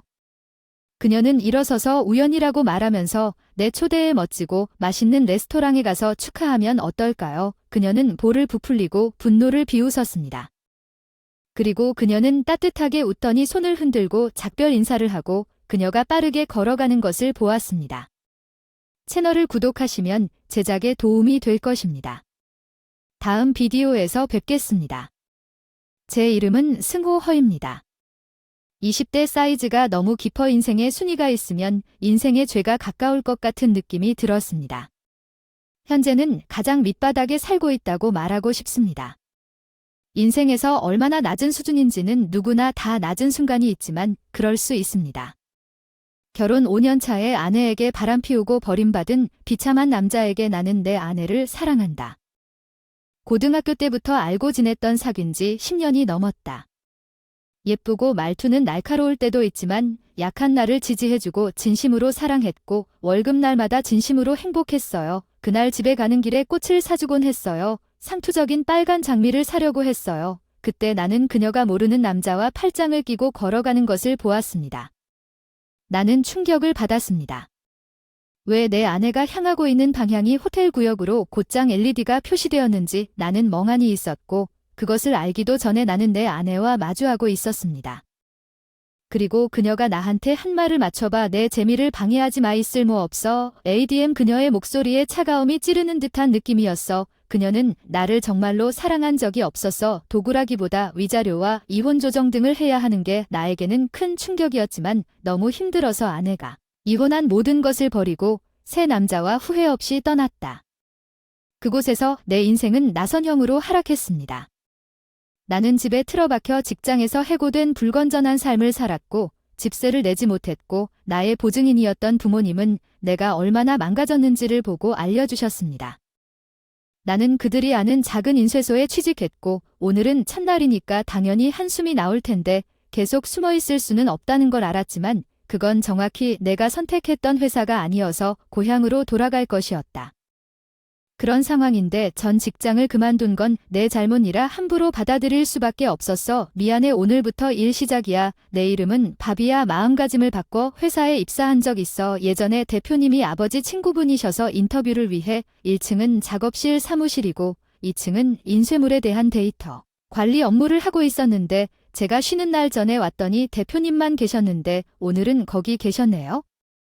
위로해주는 사무실 직원들이 몇 명 있어요. 밥 그렇죠. 사장님이 당신 얘기를 했어요. 잠깐 캐서린. 내가 무심코 말했어요. 놀래서 안내하러 온 회사원이 제 동창이었어요. 우리는 초등학교 때부터 중학교 때까지 친한 친구였어요. 당신이 저를 놀라게 했어요. 오랜만이야. 밥. 너도 여기서 일하는 줄 몰랐어. 너무 충격받아서 잠시 매너를 잊어버리고 그 카페 직원이 아라고 외치는 걸 보고 급히 목을 가다듬었고 잠시 후에 밥. CEO가 너를 기다리고 있다고 했어. 내가 갈게. 고마워요. 직업적인 태도로 돌아가서 대답했어요. 캐서린이 나를 CEO 사무실로 데려갔습니다. 내 마음속은 너무 빨리 올라가서 결국 입에서 튀어나올 것 같았습니다. 앞서 말한 캐서린과 저는 첫사랑이었습니다. 서로를 이성으로 보기보다는 소꿉친구로 오랜 시간 친구로 지냈기 때문에 함께한 시간은 많았지만 속마음을 고백한 적은 없습니다. 우리 관계가 썩고 싶지 않다는 건 중학교 시절이 그런 거 아시죠? 예민한 시기라 말로 표현하기가 어렵네요. 졸업식 날 꼭 고백하고 싶었지만 용기가 나지 않아 결국 변함없이 그러지 못했던 캐서린과 저는 고등학교를 졸업했습니다. 시간이 지나면서 연락이 끊겼어요. 다른 사람이랑 결혼했는데 나중에 이혼했어요. 생각만 해도 슬프네요. 어차피 그 얘기는 그만하자. 다시 싱글이 되었고 우연히 첫사랑을 다시 만났으니 설렘이 없으면 이상할 것 같아요. 맞죠? 캐서린은 그랬어요. 중학교 시절에도 성숙해 보이던 그녀는 이제 완전히 매력적인 여자로 꽃피웠다. 특히 사무실 복장으로 마음을 비우려고 노력했다. 나는 두 손으로 뺨을 치며 인사를 한 뒤 국장실로 들어갔다. 내가 발령받은 것을 알았다. 우연히 영업부로 영업사원 한 분이 퇴사하셨고 전 직장도 영업직이었기 때문에 입사하게 되었습니다. 회사는 소규모 인쇄업체로 사무직 2명, 영업직 3명, 인쇄 업무 5명으로 전직했습니다. 영업부터 행정보조까지 하지만 그녀는 영업 운영도 감독하므로 기본적으로 그녀는 내 상사입니다. 그러나 직위와 관계없이 모든 직원이 잘 지내고 바로 나를 위해 환영 파티를 조직하기도 했습니다. 승호허이 우리를 위해 훌륭한 일을 하길 바랍니다. 그들이 주최한 응원입니다. 동네 술집에서 열린 환영회에는 영업사무실 직원 몇 명과 인쇄부 직원 몇 명이 합류했고 일부는 일이나 가족 문제로 참석하지 못했지만 부끄럽게도 내 명예의 파티를 열 수 있어서 기뻤습니다. 오랫동안 사교 활동을 하지 않았기 때문에 이것은 신선한 변화였습니다. 정수연과 승호허은 같은 학교에 다녔습니다. 예승호허은 항상 손재주가 있었고 알코올을 풀어주는 정원 가꾸기에 능숙했습니다. 모두가 꽤 수다스러웠습니다. 특히 술을 마시는 것 같은 정수연은 꽤 빠른 속도로 나는 그녀를 중학교 때까지만 알았지만 그녀는 꽤 술꾼일지도 모릅니다. 밥 아직도 스파이크를 돌보고 있습니까? 그래, 그것은 선인장 이름입니다. 내가 몇 년 동안 키워온 선인장의 이름입니다. 세린이 그 이름을 늘 지어왔어요. 항상 집에 심는 식물을 좋아했고 여러 종류를 자주 구입했는데 선인장부터 시작해서 고수나무 베니온 나무와 컬렉션이 계속 늘어나더군요. 세린이 스파이크를 기억했다는 건 놀라운 일이었습니다. 우리에게 옛날 이야기를 할 기회를 줬는데 젠장게 완전 취했어. 세리는 술을 너무 많이 마셔서 기절했고 모두가 떠난 직후였어. 모두가 떠나기 전에 그녀가 기절했다면 남자 몇 명이 나를 도와줬을 텐데 그녀를 택시에 태워라. 이제 모두가 떠났습니다. 어떻게 해야 하나요? 택시를 불러야 하는데 세린이 어디 사는지도 모르겠어요. 이제 세린은 평화롭게 자고 있는 것 같았지만 그녀를 그냥 둘 수는 없었어요. 호텔에 데려갈까 생각했어요. 하지만 좀 멀고. 지금은 돈이 부족해요. 집은 여기서 도보로 5분 거리에 있어요. 사장님이 친절하게도 집 근처에 집을 구해주셔서 다행이에요. 비상 상황이라고 스스로에게 말했어요. 그리고 솔직하게 세린을 집으로 가져가기로 했습니다.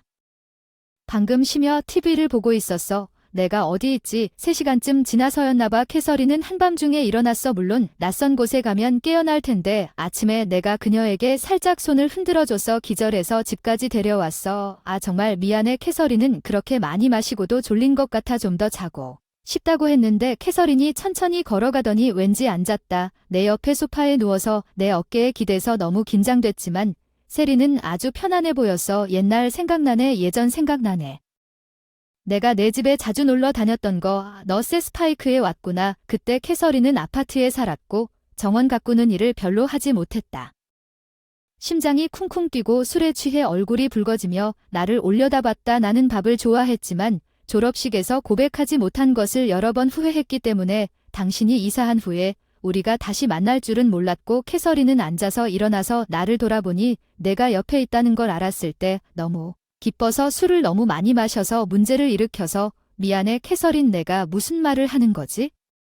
술에 취해 그런 말은 냉정하게 말해야지. 이게 뭐냐고 물으면 당황한 듯 고개를 숙였다. 술에 취해서 해야 할 말이었지. 힘든 통화였지만 그 마음을 들으니 정말 기뻤어요. 기록으로 알다시피 나도 당신을 좋아했지만 10대 때는 감정을 솔직하게 말하기 힘들죠. 후회도 했지만 지금은 달라. 시선을 돌렸어. 우리 둘 다 성장하고 변했어. 예전처럼 옆에 있었다는 이유만으로 누군가를 좋아하기는 힘들고 거의 10년 동안 못 본 사이 가치관이 변하고 대화의 역학도 변해. 지금은 다를 수도 있고 전처에게 버림받은 상처가 아직도 남아있어요.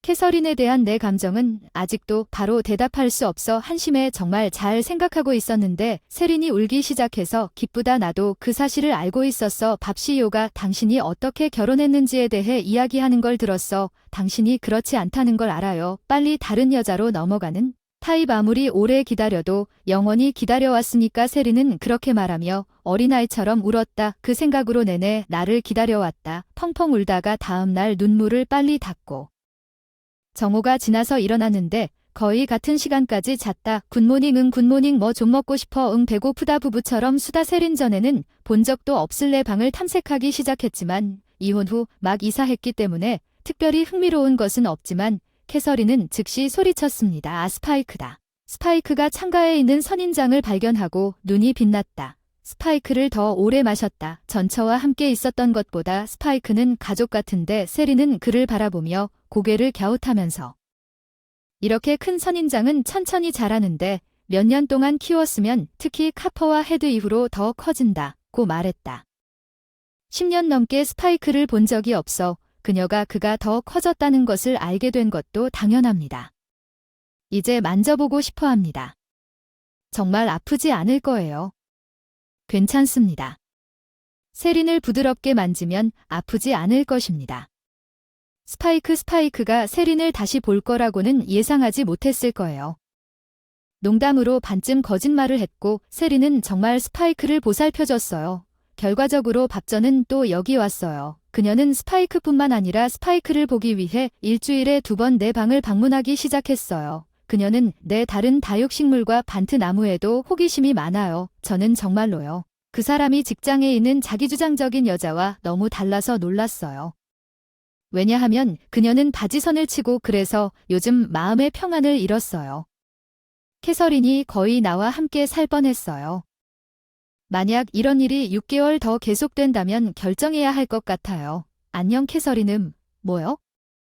저 카핀과 결혼해달라며 행복하게 웃었지만 그게 아니었는데 거절이 오는 걸 전혀 몰랐어요. 졸업식 때 하지 못했던 말을 하기로 약속했잖아요. 그때는 나와 결혼하고 싶다고 생각했었나요? 세린. 그녀는 웃으며 내가 정말로 경쟁할 수 없는 모든 것을 알고 있다고 말했습니다. 나는 다시 K열을 바라보고 마침내 그때 말하지 못했던 말을 그녀에게 말했습니다.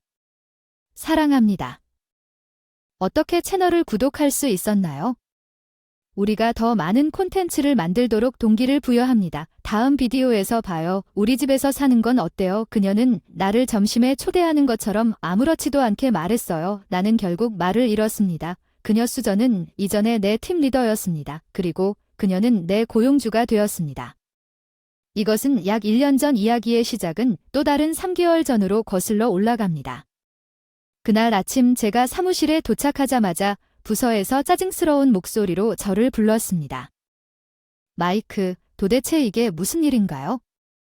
나는 그의 책상으로 걸어갔고 그는 책상 위에 새 휴대폰 커버 카탈로그를 던졌습니다. 그것을 보니 제가 이전에 완성한 것과 동일한 휴대폰 커버 디자인이 있었습니다. 당신은 해보았음에도 불구하고 다시 만들고 싶다고 말했습니다. 저번에는 그러지 않았나요? 네, 그건 제가 더 좋은 아이디어가 떠올라서 리더와 의논을 했고 정말 디자인을 다른 곳에서 팔았나요? 절대 불가능한데 여기서는 제가 거부한 디자인이 다른 회사에서 제조된 것이었습니다. 왜 팀장 수잔에게 도움을 청했는지 알 수 없었는데 그 사람이 내일까지 출장 중이었다는 걸 기억해냈어요. 당신은 오늘부터 해고됩니다. 계약 종료는 내가 해고된다는 뜻입니다.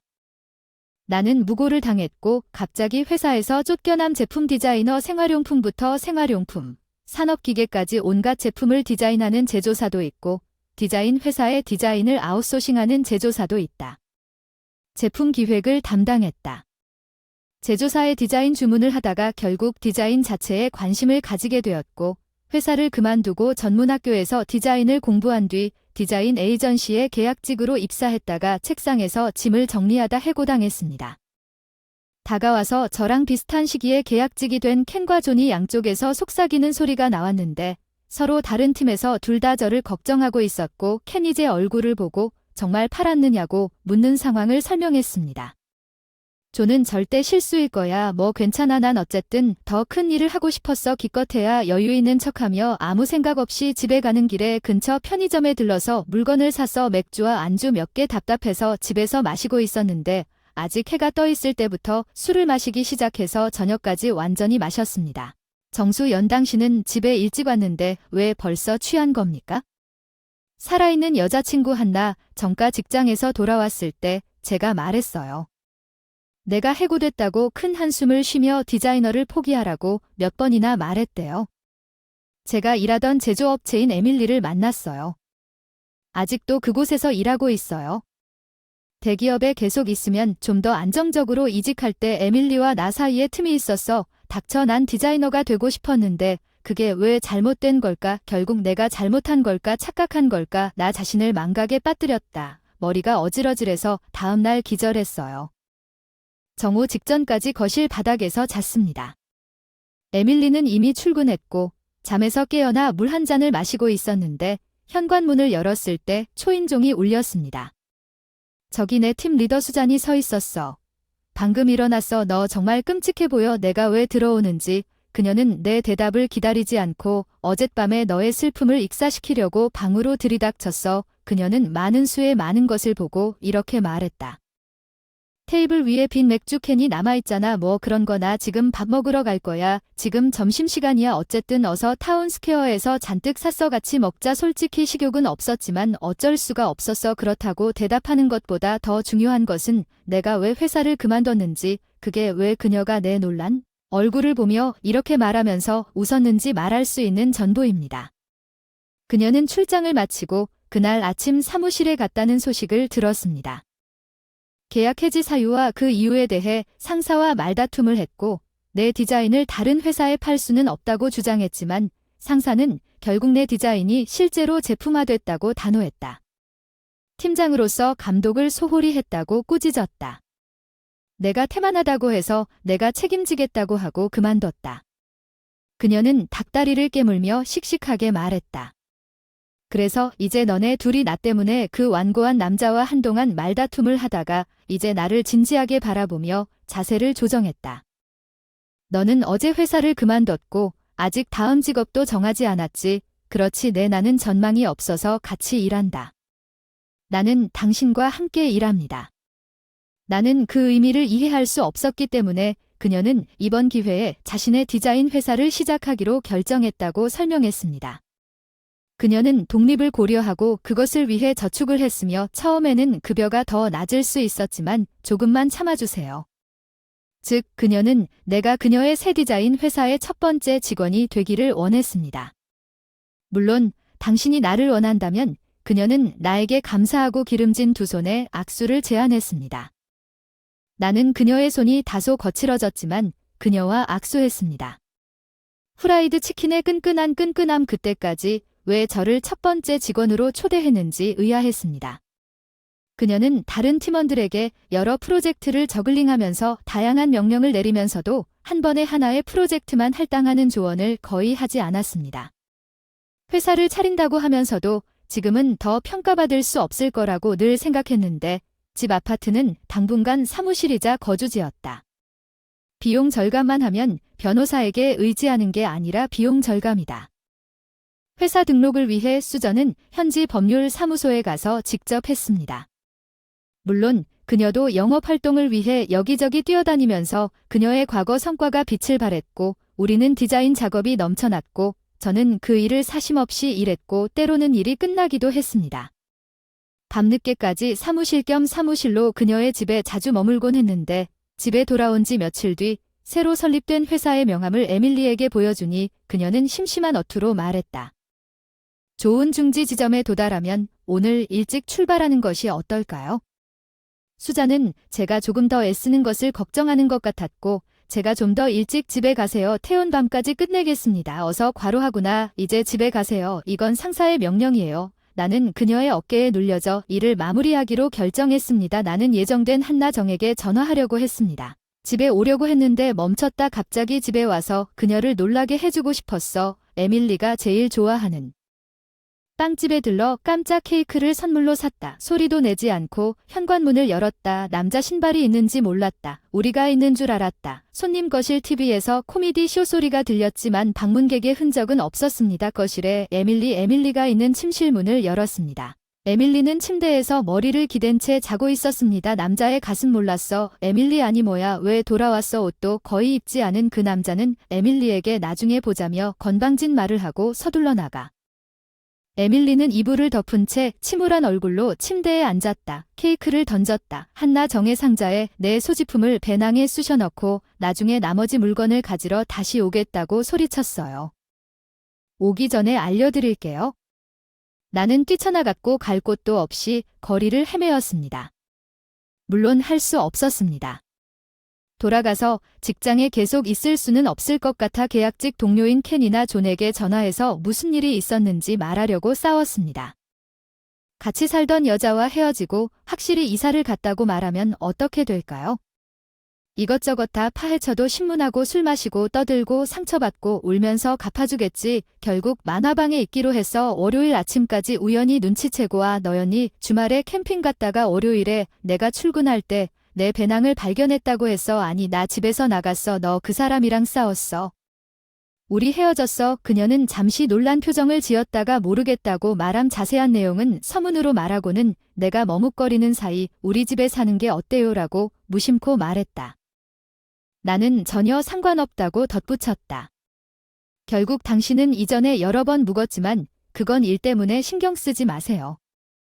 이것저것 정리하다가 낡은 명함을 발견했습니다. 이거 보세요. 제가 제조사에서 상품 기획을 담당할 때 건네준 카드인데 왜 이걸 갖고 있어요? 우리 오래전에 카드 교환했는데 없나요? 지금 만난 그 사람 이전에 제가 디자인 회사에 있었다는 걸 기억하시나요? 기억은 없지만 회사에 채용되었을 때 그 사람이 디자인을 담당했었죠. 보통 우리는 콘셉트와 디자인을 확정하기 위해 수차례 회의를 하곤 했어요. 제품의 기능성 밑그림을 몇 번 수정해서 디자인은 거의 확정됐는데 신입인 당신이 회의를 참관하러 왔어요. 이야기를 들으면서 그때를 떠올리려고 명함을 주고받았을 때 너무 뻣뻣하셨어요. 거의 누구 얼굴도 쳐다보지도 않고 손도 떨리고 초보로서 괜찮을지 궁금해서. 그녀는 낄낄 웃으며 말했다. 나는 회의가 끝난 뒤 누군가 마이크가 말했다고 하는 한심함과 부끄러움을 느끼며 부끄러운 미소만 지을 수밖에 없었다. 우리 생각은 너무 긴장해서 목소리가 갈라지고 완전히 엉뚱한 말을 했는데 그건 우리 중 누구도 생각지도 못했던 일이었는데 이 정수연가 무슨 우스꽝스러운 말을 할 수 없었을까 생각했어요. 내가 그걸 싸웠던 기억이 나는 동시에 내가 할 수 없는 그런 아이디어가 어디서 나온 건지 궁금했다. 이 사람이 디자인에 끼어들면 답답하다고 생각했다. 디자인은 정말 대단한 일이지 않을까? 나는 그 사람에게 질 수 없다. 그녀가 의자에서 일어났다는 것을 나는 당황스럽게 내려다보았다. 요점은 우리가 오랫동안 알고 지냈으니 괜찮으니 걱정하지 말고 그냥 여기서 살아라. 내가 여기서 살아야 한다는 이야기의 요점은 혼란스러웠지만 어쩐지 동의하고 싶은 기분이 들었어.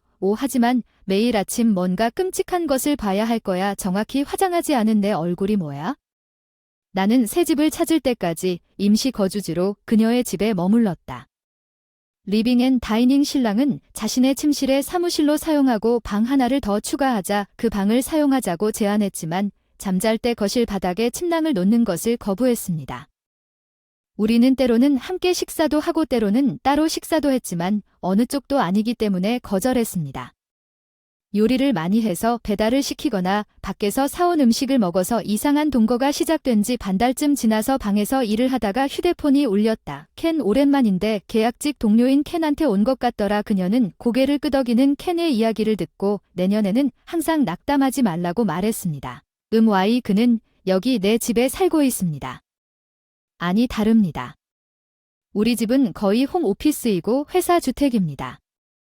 그녀는 이렇게 말하고 켄을 그렇게 웃으며 전화를 끊었습니다. 켄 네. 대화를 통해 켄은 제가 여기 살고 있다는 것을 알고 있었던 것 같았습니다. 켄은 또 다른 1년 계약으로 정규직 직원이 되었습니다. 우리는 1년 계약을 맺었지만 우리 중 한 명은 승진 가능성을 제안받았습니다. 내 생각에 우수성 순위가 정수연 켄이었고 존이 이번에 그녀의 기대를 무시했다면 임기가 끝난 후 정규직으로 전환합니다. 제이엔이 정규직을 얻었으니 잠깐만 그게 수전의 관점에서는 내가 최고였다는 뜻인가요? 리더님 저한테 거의 조언도 안 하시고 한 번에 한 가지 일만 시키셨네요. 그렇죠. 뭐가 문제죠? 그럼 저를 별로 생각하지 않으셨다는 뜻이군요. 바보 같은 소리 하지 마세요. 오히려 그 반대인데 저한테 조언을 안 하신 이유는 나한테 멀티태스킹을 시킬 필요는 없다고. 자기가 중요하다고 생각하는 일이나 듣기 어려운 일에 집중하라고 했기 때문에 할 예정이었는데 일이 순조롭게 진행되고 나면 너무 기뻐서 펄쩍 뛰어오르고 싶었다고. 당장 새 살 곳 구하라. 연말이 다가오고 나는 아직도 그 사람 아파트에 살고 있는데 오늘은 춥다 밖에서 돌아오다가 난방기 앞에서 발을 구르며 한파가 좀 온다고 하더군요. 글쎄 한파에 질 수는 없지. 앞으로 할 일이 많을 텐데 거래처를 방문해서 새로운 사업 기회를 확보했는데 다른 회사와의 경쟁이었는데 이기면 계속 주문이 나올 것 같은 일정이다. 대회까지 일주일밖에 남지 않았고 게다가 그 회사도 참가할 예정이다. 우리에게 S&T 디자인을 시작할 수 있는 기회를 준 회사도 흥미로운 소식을 들었다며 나를 초대했는데 내가 거절했던 디자인이 우리 계약 동료 존이 승진하려는 열망으로 다른 디자인 회사에 판매했습니다. 그는 경쟁을 줄이기 위해 나를 방해하려고 했습니다. JN에서 디자인을 구입한 회사에도 다른 디자인이 도난당했고 고객이 이를 신고하여 자네 행동이 밝혀졌습니다. 조호는 정규직이 된 지 불과 몇 달 만에 해고됐고 다른 계약직에서 다시 정규직이 됐다. 너무 안심해서 책상에 머리를 기대고 잠들었어요. 야 감기 걸리겠지. 침실에서 쉬고 있었는데 작업실에 확인하러 왔는데 내가 자고 있는데 불이 켜져 있네. 디자인은 준비됐어. 바로 여기야. 그녀는 내가 안다고 했고 내 팔 밑에 내가 서도록 도와주었어. 난 괜찮아. 자고 있어. 여기로 와. 내 침대가 더 따뜻해. 우리가 경쟁에서 이기고 회사가 성장했고 우리는 새 사무실을 설립하고 나처럼 약 5명의 직원을 고용했어. 아직도 그 집에서 일 파트너가 아닌 인생 파트너로 살고 있어요. 파트너 라이언 잠시만 이리 와줄래요? 날카로운 여자 목소리가 울려 퍼지더니 한숨을 쉬며 상사 책상으로 걸어갔습니다. 내 이름은 라이언이에요. 저는 대학 졸업하고 바로 입사한 신입입니다. 영업 쪽에서 일을 하고 있습니다. ID 부서 조용히 일할 수 있는 부서가 하고 싶었는데 요청사항이 안 들어와서 방금 전화를 드렸습니다. 이제 내 상사 수원현가 내 상사지만 그녀는 나보다 고작 23살 어리지만 18살 때부터 회사에 있었습니다. 그녀는 진정한 베테랑입니다. 그녀는 모든 일을 쉽게 처리하며 회사에서 유능하고 존경을 받고 있습니다. 그녀는 자신의 일을 완벽하게 수행할 뿐만 아니라 그런데 부하 직원의 실수도 덮어준다. 회사에 팬클럽도 있을 정도로 이상적인 상사인데 왠지 나한테는 특히 까다로워서 강의를 자주 듣는 게 사실이다. 초보인데도 실수하는 편이다. 실수가 많다. 특히 말하기가 서툴고 영업 방문을 도울 때에도 실수가 많다. 개인적인 생활에 친구나 여자친구가 많지 않다. 하루아침에 말을 잘 할 수는 없다. 변명하자면 피오 대화 실력 때문만은 아니고 여자친구가 없는 이유입니다. 언니는 1명 위이고 2명 아래입니다. 게다가 아빠는 일 때문에 항상 집을 나갑니다. 집에는 저 말고도 여자들이 다 있어요. 설정 전은 여자 종족과 어느 정도 거리를 두고 싶었고 결과적으로 여자친구가 없는 나이와 비슷했고 여자친구들과도 잘 어울리지 못해서 말을 잘못하는 경향이 있는 것 같아요. 아마도 그것이 호출된 이유일 것입니다. 오늘 라이언 아까 회의에서 귀하의 의견은 어땠나요? 귀하의 의견을 기대했지만 침묵을 지켰습니다. 문제가 있습니다. 제 실수입니다.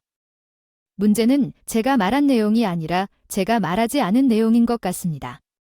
최선을 다해 노력하겠습니다. 대답은 생각하는데 생각에만 열중해서 아무 말도 못하게 됐어요. 회의 중에 몇 마디만 중얼거려서 비난이 정당할지도 몰라요. 사라는 나보다 몸집이 작고 키도 작아서 미디엄 길이의 머리를 흔들며 올려다보았어요. 나사가 내 상사인데 나이가 어리기 때문에 모든 사람에게 정중하게 말하지만 목소리는 엄숙했습니다. 미안해요. 회의는 의견을 나누기 위한 용도이기도 합니다. 나 없이는 이 회의가 일어날 수 없는 것 같다는 걸 아시죠? 이런 멍청한 라이언, 내가 당황하면 회사에 좋지 않은 영향을 미치게 돼. 그 후 사라가 나에게 더 많은 일을 주기 시작했는데 분명 교육적인 일이었지만 나처럼 물건을 들고 커피를 마시는 것 같은 일은 대부분 쉬웠어. 수원현의 개인 비서가 되었습니다. 저는 확실히 다른 사람들에게 익숙하다고 느꼈습니다.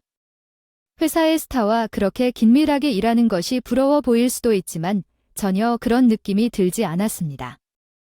매일 그녀에게 영업 전화를 지원하면서 다음과 같은 말을 듣곤 했습니다. 판매는 아직 당신을 위한 것이 아닙니다. 그러던 어느 날 수원현가 조금 멀리 있는 고객을 맞이하기 위해 저를 데려갔습니다. 인사는 빨랐고 회사는 꽤 멀리 떨어져 있기 때문에 우리는 나중에 곧장 집으로 향하기로 되어 있었지만 일기예보는 좋지 않았습니다. 가다가 갑자기 폭우에 흠뻑 젖게 되자 둘 다 흠뻑 젖어서 급히 근처 편의점으로 들어갔는데 갑자기 내리는 비 때문에 우산이 대부분 품절이 되었고 비가 그치지 않을 것 같아 우산 1개만 샀다.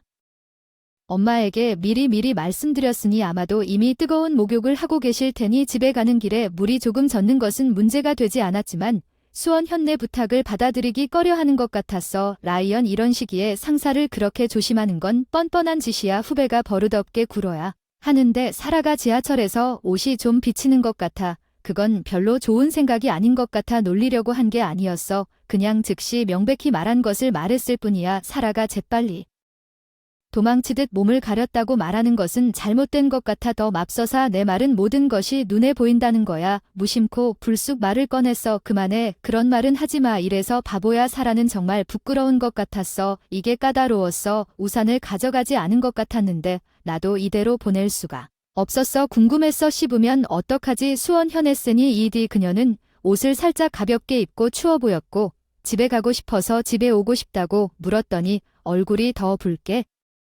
변했어요. 열이 나는 걸까요?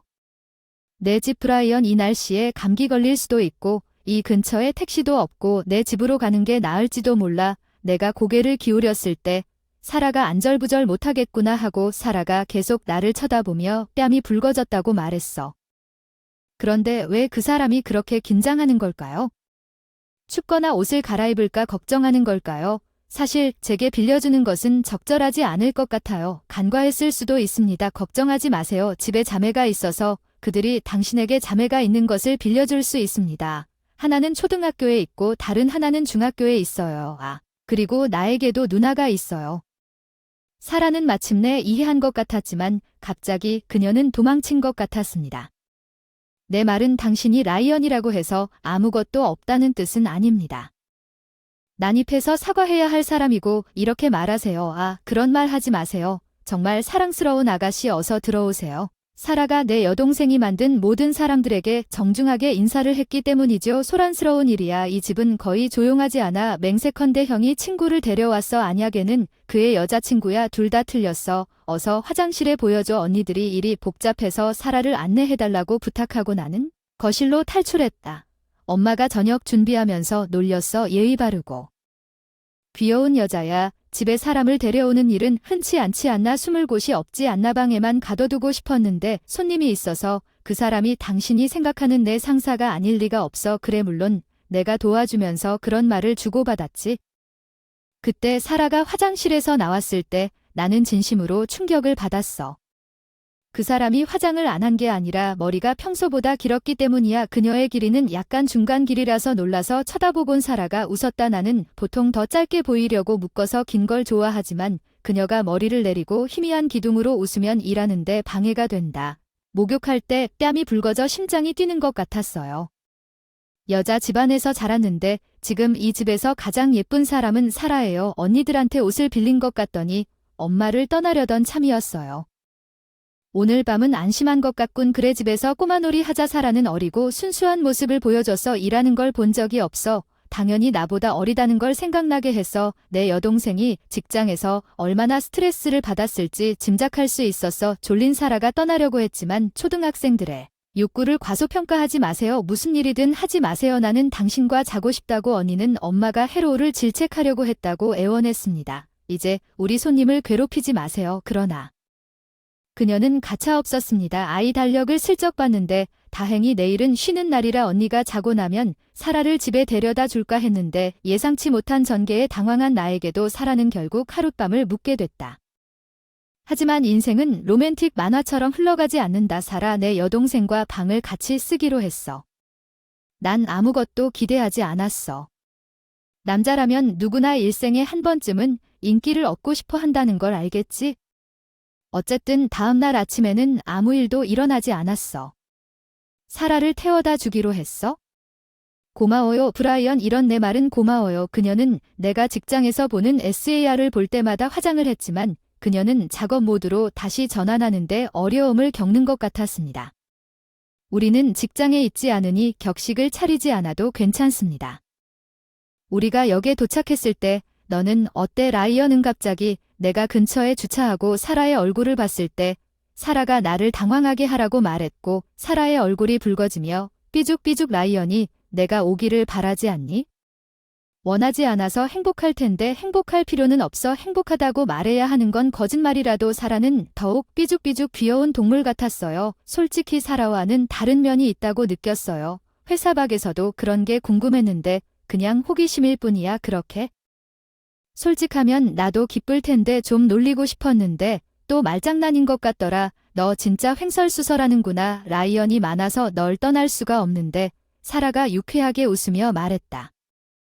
내가 내 여동생에 대한 보답으로 널 잘 지켜볼 테니 나 좀 쉬고 실수만 줄었으면 착하게 대해줄 수 있겠니? 응반은 차에서 내리면서 웃었지. 직장에서 보자. 그럼 잘 지내? 아 맞다. 머리를 내리면 예쁘네요. 잘 어울리네요. 긴 머리는 별로 안 좋아하는데 그 사람한테는 좋은 변화가 될 거라 생각했어요. 그런데 평소에는 쾌활한 사라가 얼굴이 붉어지며 글쎄요. 머리가 길면 방해가 되니까 그렇게 해요. 그러다가 도망가더군요. 저는 아직도 여자를 이해하지 못해요. 사라와도 언니들과 마찬가지로 교류해왔지만요. 옆에서 말을 잘못하는 것 같아 다음에 회사에서 만나면 나한테 화날까봐 한숨을 쉬고 사라가 머리를 풀고 출근하기 시작해서 사무실에서 시선까지 받음 저한테 아무렇지도 않게 말을 걸기 시작했는데 내 잘못은 아니거든요. 처음에는 정중하게 말했지만 나보다 언니들을 만나러 우리 집에 더 많이 오면서 더 가볍게 말하다가 결국엔 내 친구처럼 일까지 이어졌거든요. 상사, 사실은 저를 괴롭히지 않습니다. 자매들을 위해 이런 식으로 이야기하는 것이 더 쉽다고 생각합니다. 수원 현의 예상치 못한 면을 많이 보았습니다. 그녀는 놀랍도록 경쟁적 책임감이 있지만 약간 어린애 같습니다.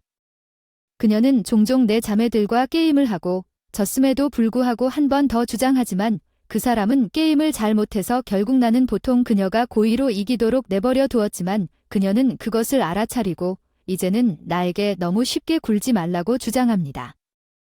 그것은 당신 상사의 명령입니다. 나는 그 명령이 정말 사랑스럽다고 생각했습니다. 좀 더 가까워진 느낌이고 불쾌한 느낌은 아니고 언니들과 함께 있을 때와는 또 다른 편안함. 이 느낌을 뭐라 해야 할지 모르겠지만 발이 더 이상 닿지 않도록 잠시 입을 다물고 있어야 할 것 같다. 내 감정도 모르고 입으로 말하는 순간 사라가 오늘도 나에게 전화를 걸어서 브라이언, 남자한테 괴롭힘 당하는 여자를 구해줬는데 그 여자가 말에 혼란스럽다고 하더군요. 그녀에게 다가가자 그녀는 한 번도 인기를 끌지 못했던 평범한 삶을 살던 매혹적인 위로 시선으로 다가왔고 그녀는 천천히 내 이름은 브라이언이고 평범한 28살 회사원입니다. 내 직업에서 사다리를 오르기 위한 빠른 길. 나는 일종의 일반 업무 역할을 하고 있지만 적절한 임금을 받고 평화로운 삶을 계속하고 싶다는 사실에 대해 결코 불행하다고 느낀 적이 없습니다. 기본적으로 주어진 작업을 거절하지 마십시오. 심부름이든 동료 지원이든 나에게 덕분에 무엇이든 할 수 있다. 동료들과 좋은 관계를 맺고 있다.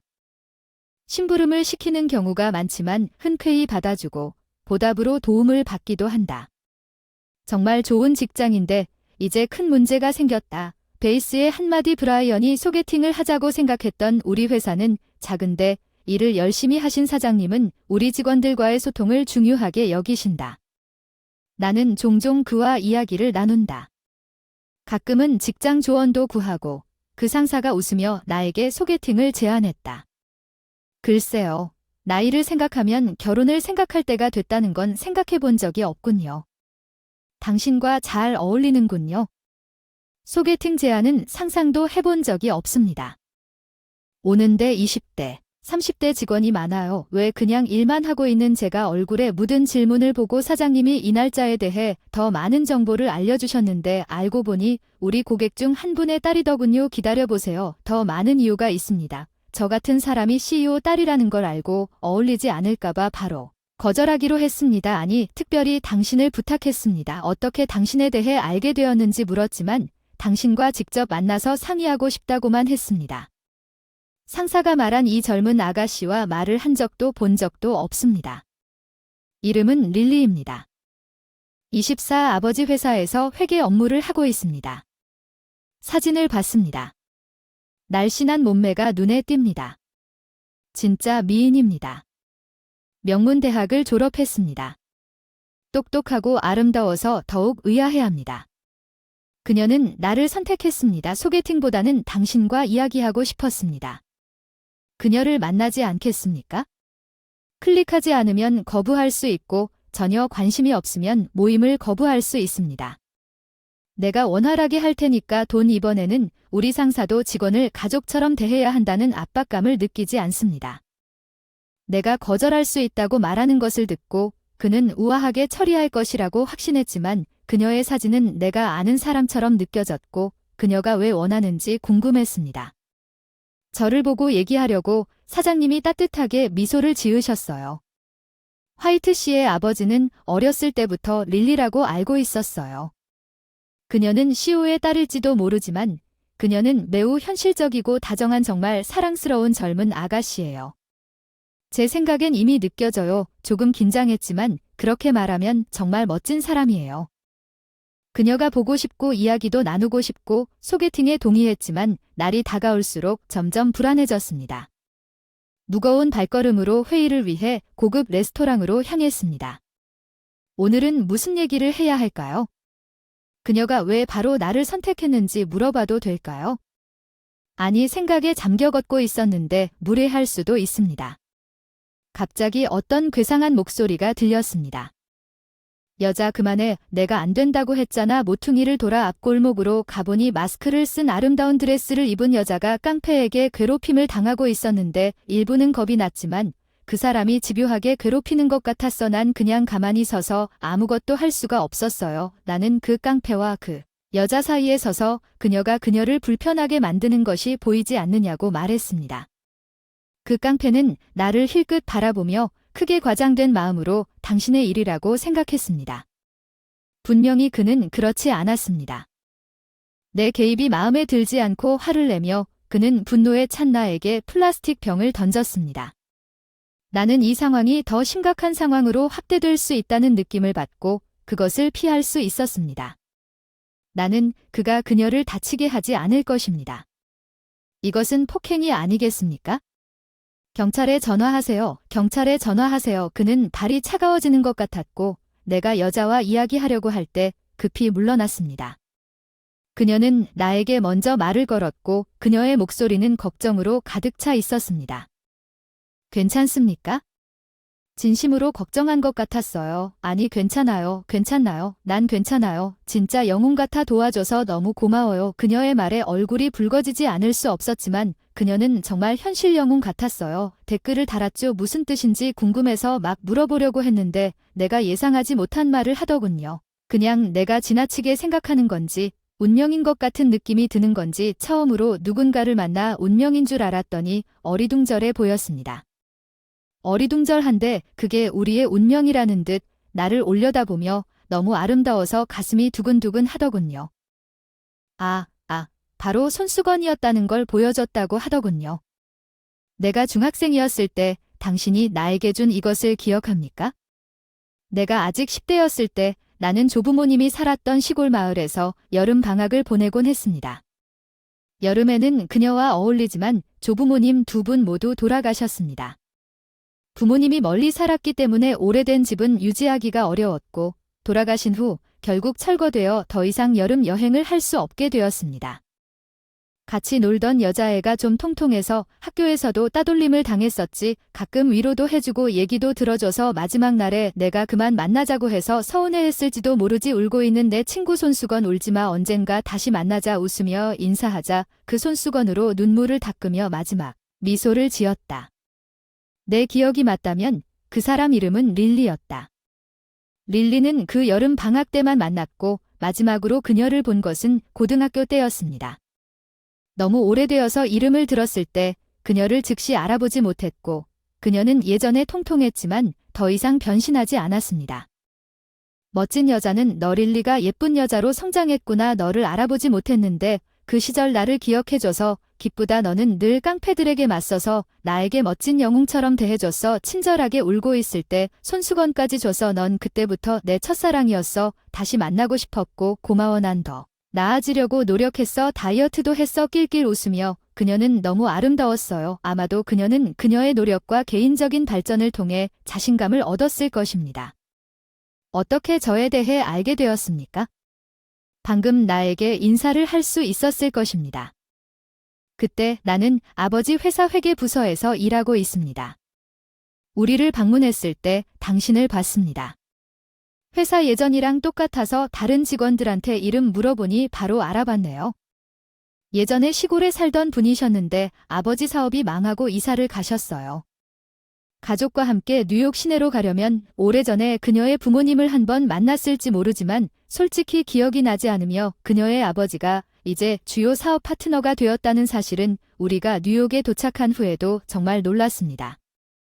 레스토랑 릴리와 나는 옛날을 회상했다. 그것은 마치 재회와 소개팅처럼 느껴졌다. 우리는 즐거운 시간을 보냈다. 릴리의 엄마도 나에게 인사하러 레스토랑에 왔던 것 같다.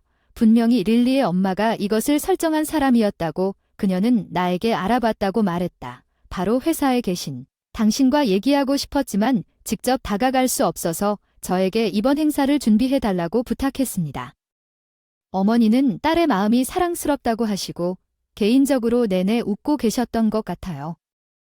직접 다가가는 것보다 중매 이벤트로 채팅을 했는데 덕분에 얘기를 나눌 수 있게 되어서 그날부터 릴리에서 어떻게든 고마움을 느끼고 문자도 주고받고 밥도 같이 먹으러 갔지만 첫 만남 한 달 뒤에는 이벤트 릴리 아빠 CEO 화이트 씨가 우리 회사에 들이닥쳤어요. 브라이언 갑자기 나타난 화이트 씨, 내가 앞으로 나아갈 때 나였어야 할 것 같아 조금 화가 난 것 같았어요. 화이트 씨가 머리부터 발끝까지 나를 바라보고 있었어요.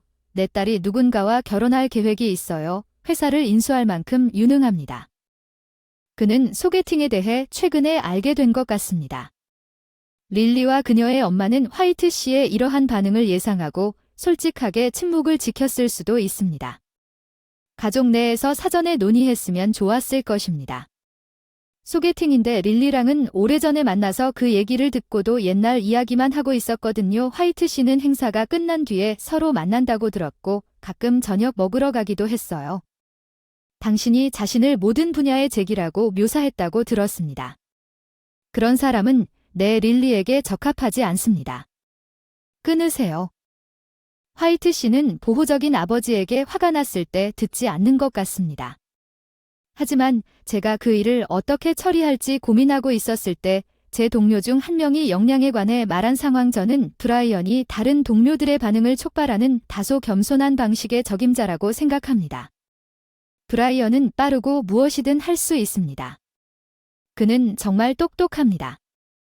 그는 품질과 속도 측면에서 완전히 다른 수준에 있습니다. 이 말을 듣는 다른 사람들에 비해 화이트 씨는 어리둥절해 보였습니다. 저는 당신이 단지 정규 직원이라고 들었습니다. 그 말에 응답하는 것은 내 직속 상사였습니다.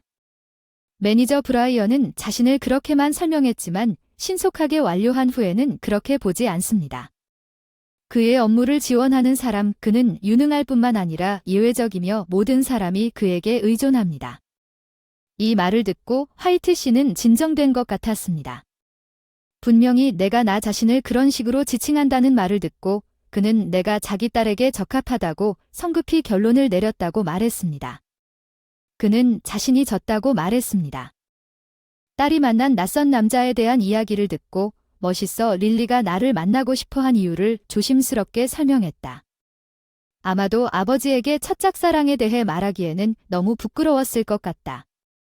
나중에 동료들이 나의 일상활동과 성격에 대해 이야기하는 것을 들었다. 그리고 결국 우리가 처음 소개팅을 한 이유를 이해하게 됐습니다. 그렇다고 결혼을 허락한다는 뜻은 아닙니다. 우리는 데이트를 하는 것도 아니고 결혼에 대해 생각해 본 적도 없습니다. 릴리는 아름답고 항상 결혼이 다가오고 있습니다. 좋아하는 음식, 영화 이야기를 나누는 것도 즐거울 수 있으니 빨리 정식으로 데이트 신청을 해보고 싶은 생각이 들지만 과잉 보호하는 아빠를 둔 딸을 구애하는 것은 힘든 일인 것 같지만 그 말과 행동 하나하나가 그가 한나 정를 깊이 염려하고 있다는 것을 알 수 있으며 그로 인해 아버지는 어떤 면에서 사랑스러워 보이게 됩니다. 나는 한나 정과 그녀의 일에 얼마나 헌신하는지에 영감을 받아 한나 정과 계속 좋은 우정을 쌓았습니다. 내 승진 마침내 그녀에게 내 여자친구가 되어달라고 요청했습니다. 한나 정의 응답은 마침내 당신이 나에게 1년 정도 사귄 후 그녀를 꽤 오래 기다리게 한 것 같다고 물었습니다.